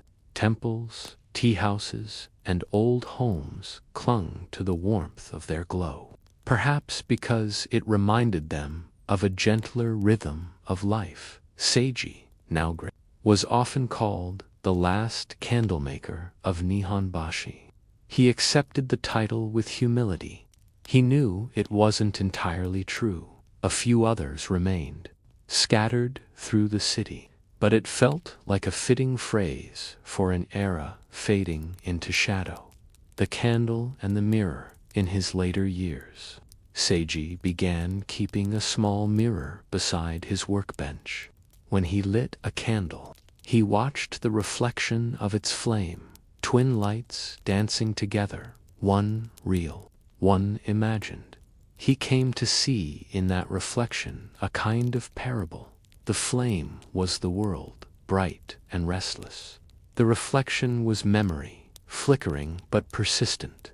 Both would vanish in time, but for a moment they existed together, enough to remind one of presence. Sometimes, visitors asked him why he still worked when few customers remained. He would smile faintly and answer, "Because darkness still exists." The final candle one winter evening, Saji prepared a single candle, his last.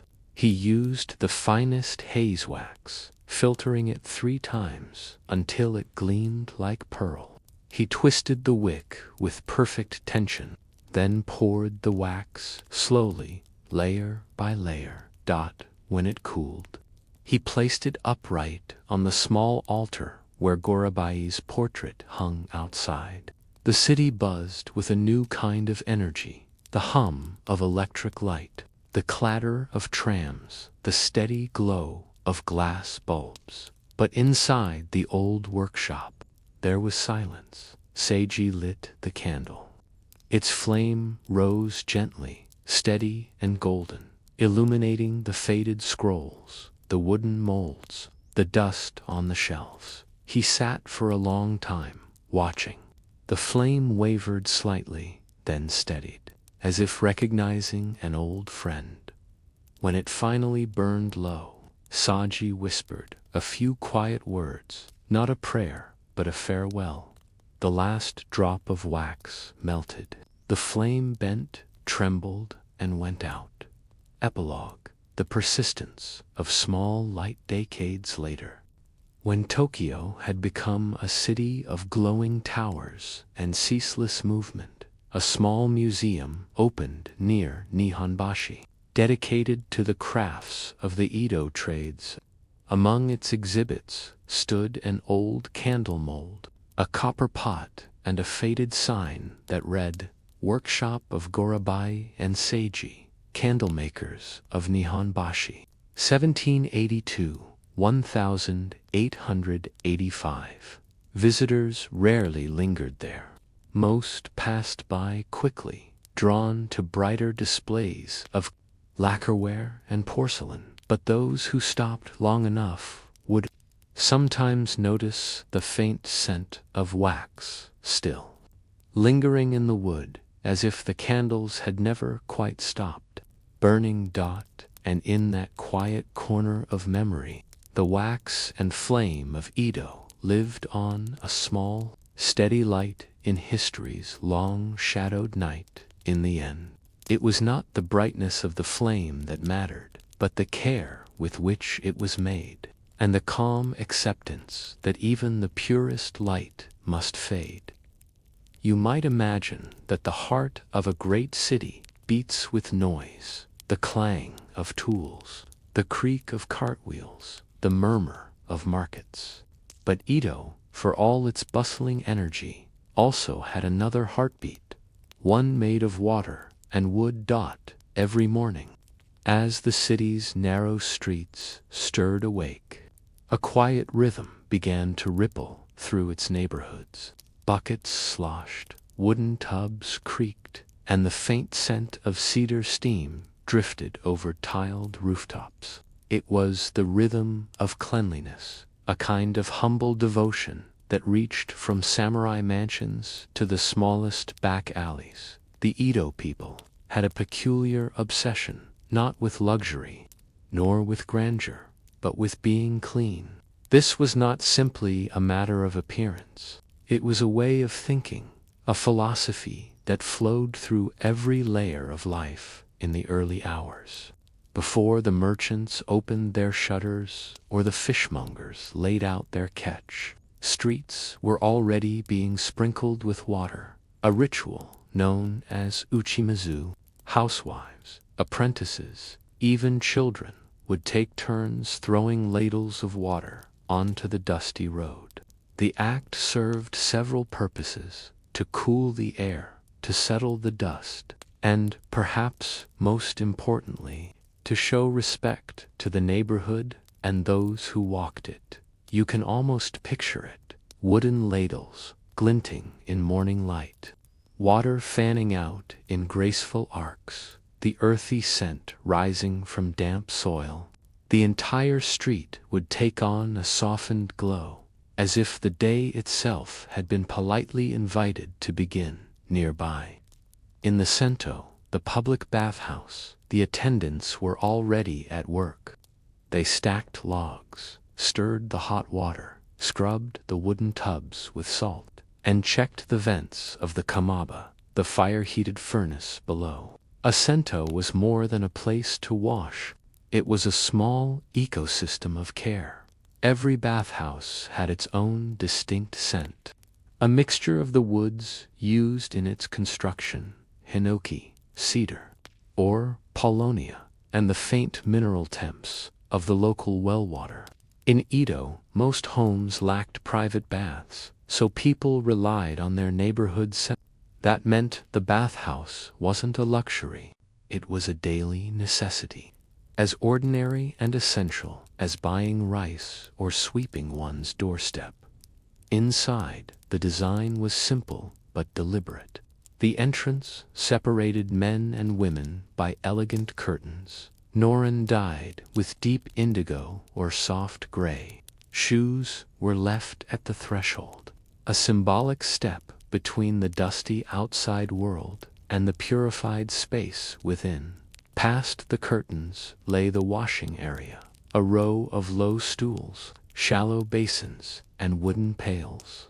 Bathers scrubbed themselves thoroughly before even thinking about entering the shared tub. Cleanliness before immersion was a social expectation. Not to follow it was considered rude, almost unthinkable. The communal bath itself, the ofuro, was a rectangular pool of hot water, often lined with smooth planks. Once inside, conversation softened to a murmur. People might talk about the weather, a neighbor's new shop, or the strange behavior of the cat who lived by the canal. But mostly, they just soaked in silence, eyes half closed, their bodies dissolving into the steam. In those moments, Edo's class distinctions seemed to blur. A lowly craftsman might sit beside a clerk, or a merchant's apprentice beside an aging samurai. All were reduced to the same simple human act, washing away the day's dust. Cleanliness, in this sense, was not merely physical, it was spiritual. It was said that a clean body reflected a clean heart. and that unwashed hands or untidy rooms could invite misfortune or illness. Buddhist and Shinto beliefs reinforced the idea purification, both bodily and moral, was necessary to maintain harmony with the world. Edo's government even recognized cleanliness as civic duty. Regulations encouraged households to dispose of waste properly, to wash regularly, and to avoid polluting waterways. Night soil, as it was politely called, was collected and sold to farmers as fertilizer, a surprisingly efficient form of recycling that kept the city remarkably free of disease. Visitors from abroad often remarked on this cleanliness with astonishment. Dutch traders in Nagasaki wrote about how the Japanese people do bathe daily, even the laborers, and their city streets are kept in an admirable state. They contrasted Edo's orderliness with the more chaotic, malodorous streets of their own European cities, but for Edo's residents, there was nothing remarkable about it. It was simply the way things were done. The sound of bath buckets, the smell of steaming wood, the ritual of washing. These were threads that tied communities together.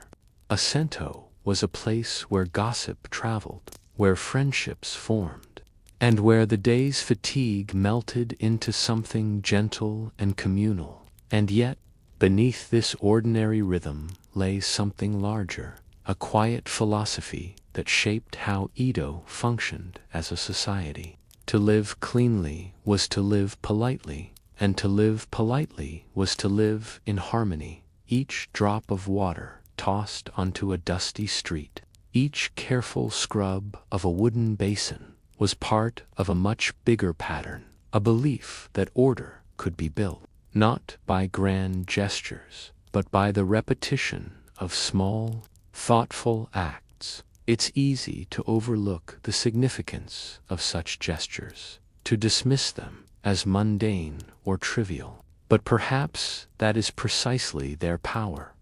When the streets gleamed after morning uchimizu, when the air filled with the faint sweetness of cedar steam, when a dozen neighbors sat quietly together in the ofuro, these moments formed the true pulse of Edo life. And as we drift through this world of water, steam, and polished wood, one can't help but wonder, was Edo's calm, in the end, not found in its order or its rules, but in its people's shared devotion to something as simple and as profound as staying clean? If you walked through the streets of Edo at midday, the air would hum with the quiet rhythm of labor, the tapping of carpenters, the faint scrape of a calligrapher's brush, the slow rumble of a rice vendor's cart. But behind this daily industry was something more subtle, a shared belief that the city's calm depended upon the discipline of cleanliness. You might notice, for instance, that the gutters along the main roads were not choked with refuse. Small wooden ladles sat near wells, buckets neatly stacked at street corners. The citizens of Edo treated their water supply with a kind of reverence, as if it were a living being. Water, after all, flowed not only through pipes and canals, but through the customs of behavior, shaping how people spoke, greeted, and cared for one another.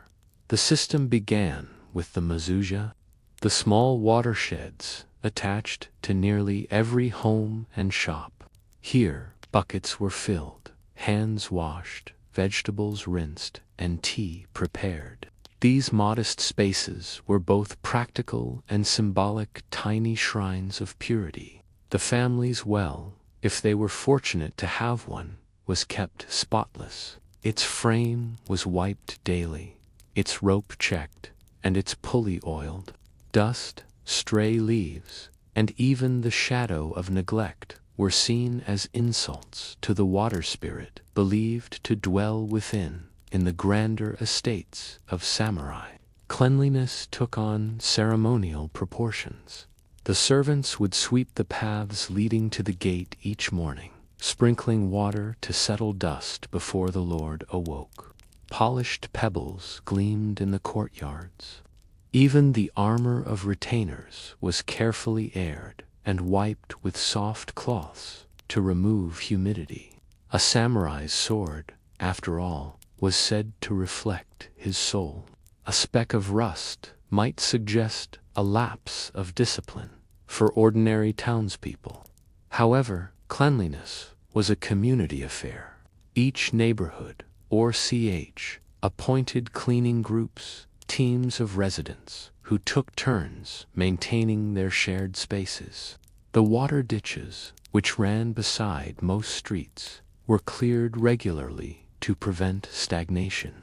Children were taught to participate, their small hands carrying buckets or bamboo brooms. The work was light, rhythmic, and communal.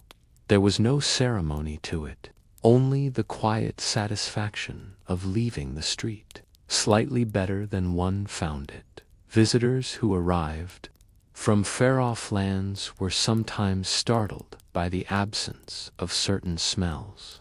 "Where there should be filth, there is none," wrote one European observer in the 18th century. But the Edo people would not have called it unusual. They would have simply said it was proper. The idea of propriety, or regi, ran through Edo life like an invisible current. A clean home reflected a respectful heart. To appear before others unkempt was to display carelessness, not only toward oneself, but toward society.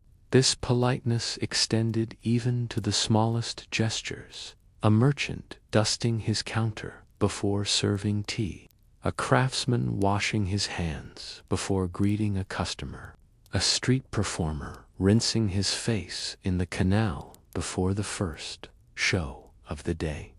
The city's infrastructure supported this order.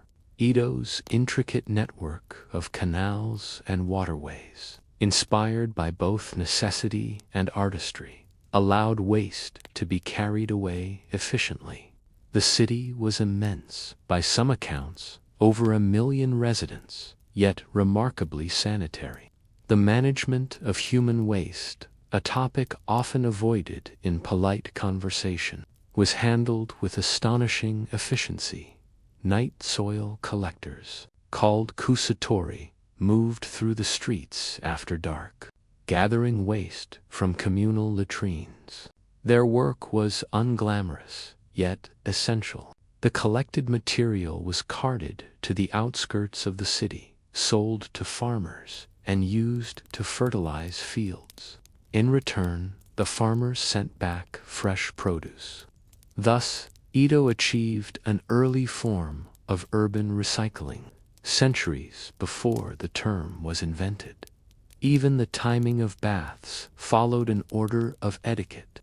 In many neighborhoods, the local sento opened in the late afternoon, once the day's main work was complete. The bathhouse's chimney, tall and narrow, sent out a ribbon of pale smoke, signaling that the water was nearly ready. There was an unspoken rule about how one entered and left Upon arrival, a bather would bow lightly to the attendant, pay a few mon, and remove their shoes. Inside, clothes were folded neatly and placed in a small wicker basket. Loud talking was discouraged. Laughter, though not forbidden, was expected to be soft. And though the baths were public, the atmosphere was not social in the way one might expect. It was intimate yet restrained. Like a shared meditation, the act of washing before entering the bath was so deeply ingrained that even small children followed the pattern without question. They learned from watching their parents the slow pour of a bucket, the careful scrubbing of the shoulders, the rinsing of soap before touching the water. To step into the tub without cleansing first would not only draw disapproval, but genuine embarrassment. In some bathhouses, Attendants added herbs or aromatic woods to the water, pine needles or slices of yuzu fruit in winter. The scent would mingle with the damp air, creating a kind of gentle seasonal reminder. A bath was not merely a task of hygiene. It was a way to align oneself with the rhythm of nature. At home, similar habits persisted. Women cleaned their tatami mats with rice bran, wiped furniture with soft paper, and aired bedding in the sun. Men, after a day of labor, often rinsed their feet at the door before stepping inside. Even firewood was stacked neatly, for disorder in the yard suggested disorder in the household. All of this gave Edo a certain quiet beauty, a beauty not of grand monuments or golden halls, but of daily order. It was a beauty found in symmetry, in care, in what the Japanese called shibui, the understated elegance of well-kept simplicity. This spirit extended into Edo's arts. In tea ceremony, for instance, the act of cleaning the tea scoop or wiping the bowl was as significant as the serving of tea itself. Cleanliness was not the absence of dirt, it was a demonstration of mindfulness. A single speck, removed with calm attention, revealed one's respect for the guest, the space, and the moment. And yet, beneath this tranquil surface, there was always tension. Cleanliness required constant effort, and effort required time. For those who struggled, the poor, the itinerant, the sick, the rituals of purity could become burdensome. To bathe daily, to maintain one's home, to keep up appearances, these acts could quietly divide the city into those who could afford order and those who could not. Still, Edo's people persisted. Even those with little found ways to keep the minimum standards of neatness. A rag carefully folded, a bucket scrubbed of rust, a corner swept before nightfall. These gestures carried dignity, and perhaps it was in these small gestures, rather than in grand displays of refinement, that Edo's true character was revealed.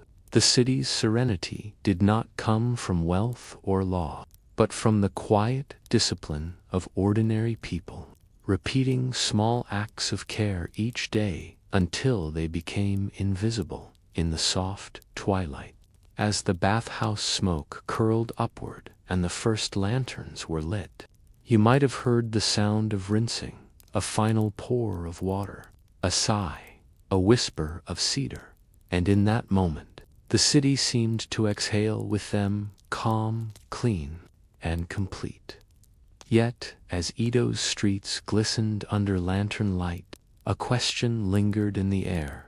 Could a society built on constant order remain calm forever? Or did the very discipline that sustained its peace also hold within it the seeds of exhaustion, a yearning, perhaps, for something untidy, unpredictable, and new?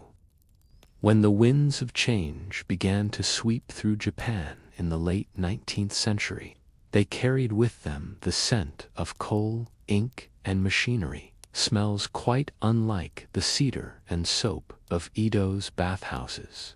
The world was shifting, and Edo, once the polished wooden heart of a self-contained nation, was about to become Tokyo, the eastern capital. And with that transformation came an almost imperceptible fading of something softer, quieter, and deeply human, the daily rituals of order and calm that had defined life for centuries. The fall of the Tokugawa shogunate in 1868 did more than end a government. It unraveled a rhythm. For over 200 years, Edo had been a city of patterns, measured, deliberate, cyclical. Water was drawn, baths were heated, tatami were swept, streets were washed, greetings exchanged, waste recycled. Even chaos had been organized. But modernization was impatient with such rhythms. Steamships arrived, railways cut through the old wooden districts, and gas lamps glared where lanterns once flickered. The Sento, with their fragrant steam and slow murmur of conversation, faced competition from new Western-style baths, larger, more private, and, to some, more efficient. Where once the bathhouse had been a meeting ground of neighbors and equals, it now began to feel like an echo of a fading world. Some old Edo residents found comfort in their familiar routines. They still performed uchimizu in the mornings, sprinkling water on dusty roads, now shadowed by telegraph poles. They still bowed to neighbors, washed before entering a bath, and stacked their buckets with care. But younger generations, drawn to the brightness of New Tokyo, often found these habits quaint, even old-fashioned. Yet even as the city changed, its bones remained. Tokyo was built upon Edo's foundations, the canals, the wells, the wooden traditions of cleanliness and order. Many public baths survived the transition, adjusting their style to modern sensibilities. Some replaced their wooden tubs with tile, their cedar ceilings with plaster, but they kept the same essential heartbeat: hot water, shared warmth, and quiet reflection. Cleanliness, however, had also taken on new meaning. In Edo, it had been a moral act, intertwined with spirituality and community. In modern Tokyo, it began to resemble something else, a matter of science, of hygiene and modernization.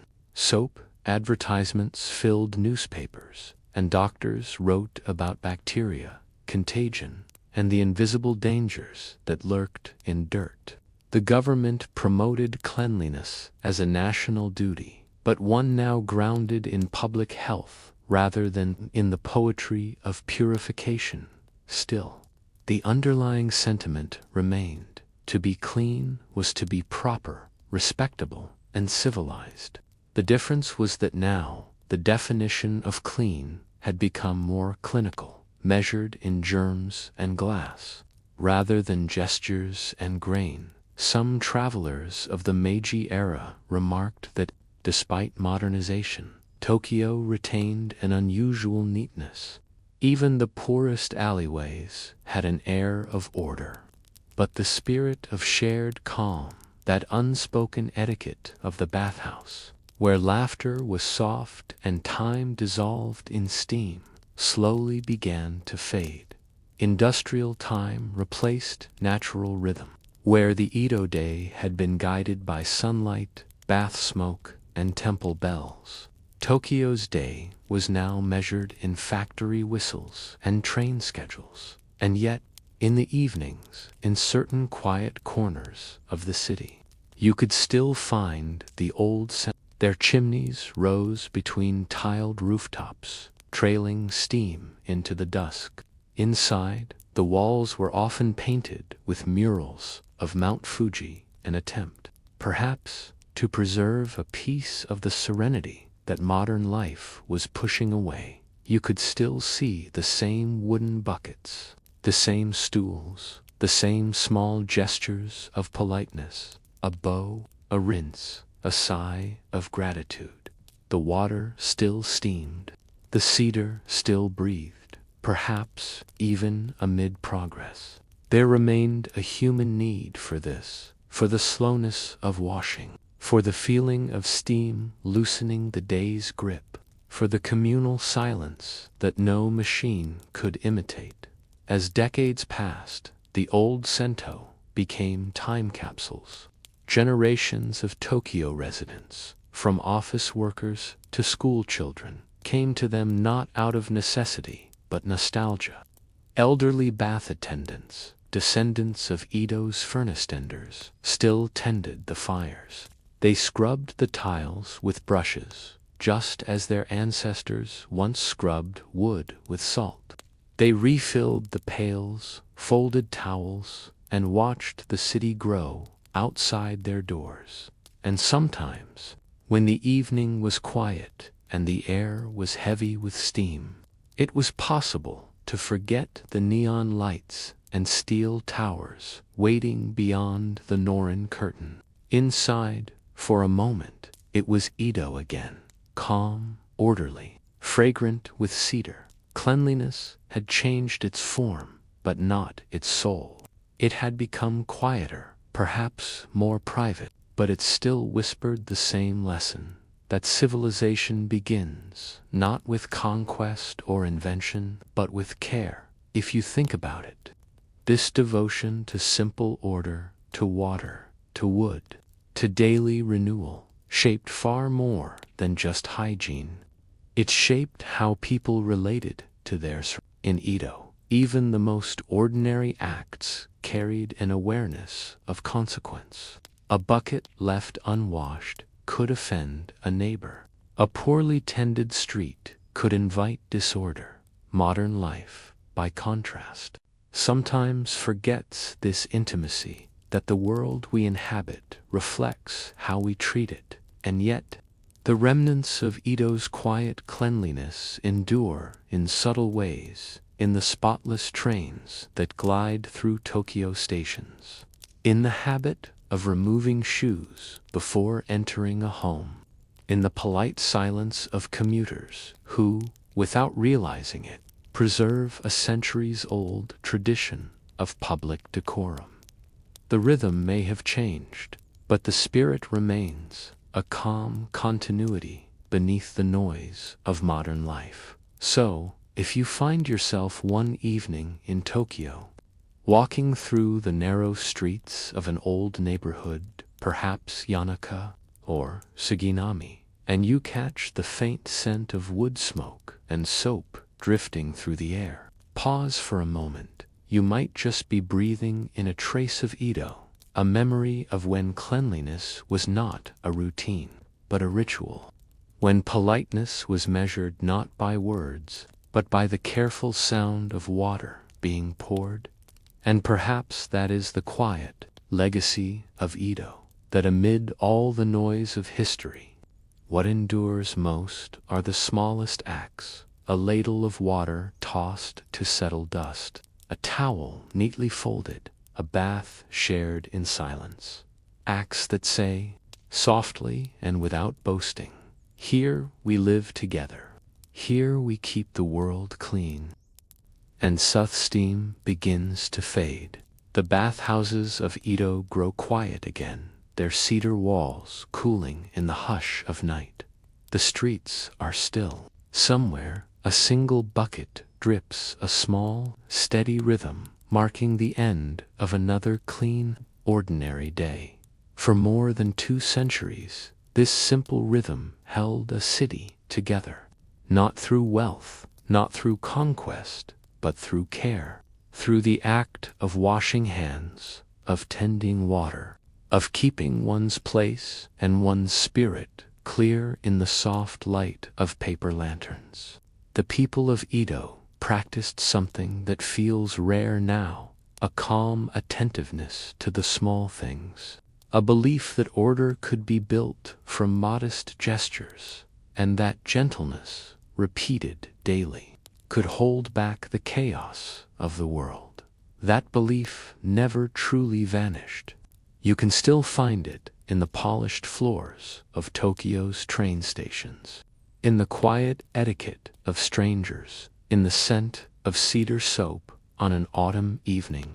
The water has changed, the buildings have changed, but the spirit remains that deep, wordless wish to live kindly and cleanly together. So, as you drift now, as your own breath slows, and the day dissolves like mist, remember the calm of Edo mornings, the hiss of steam, the creak of wooden tubs, the faint fragrance of soap and smoke mingling in cool air.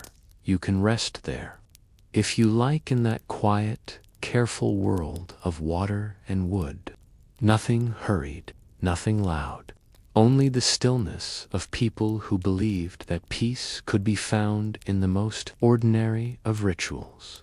Thank you for listening, and good night.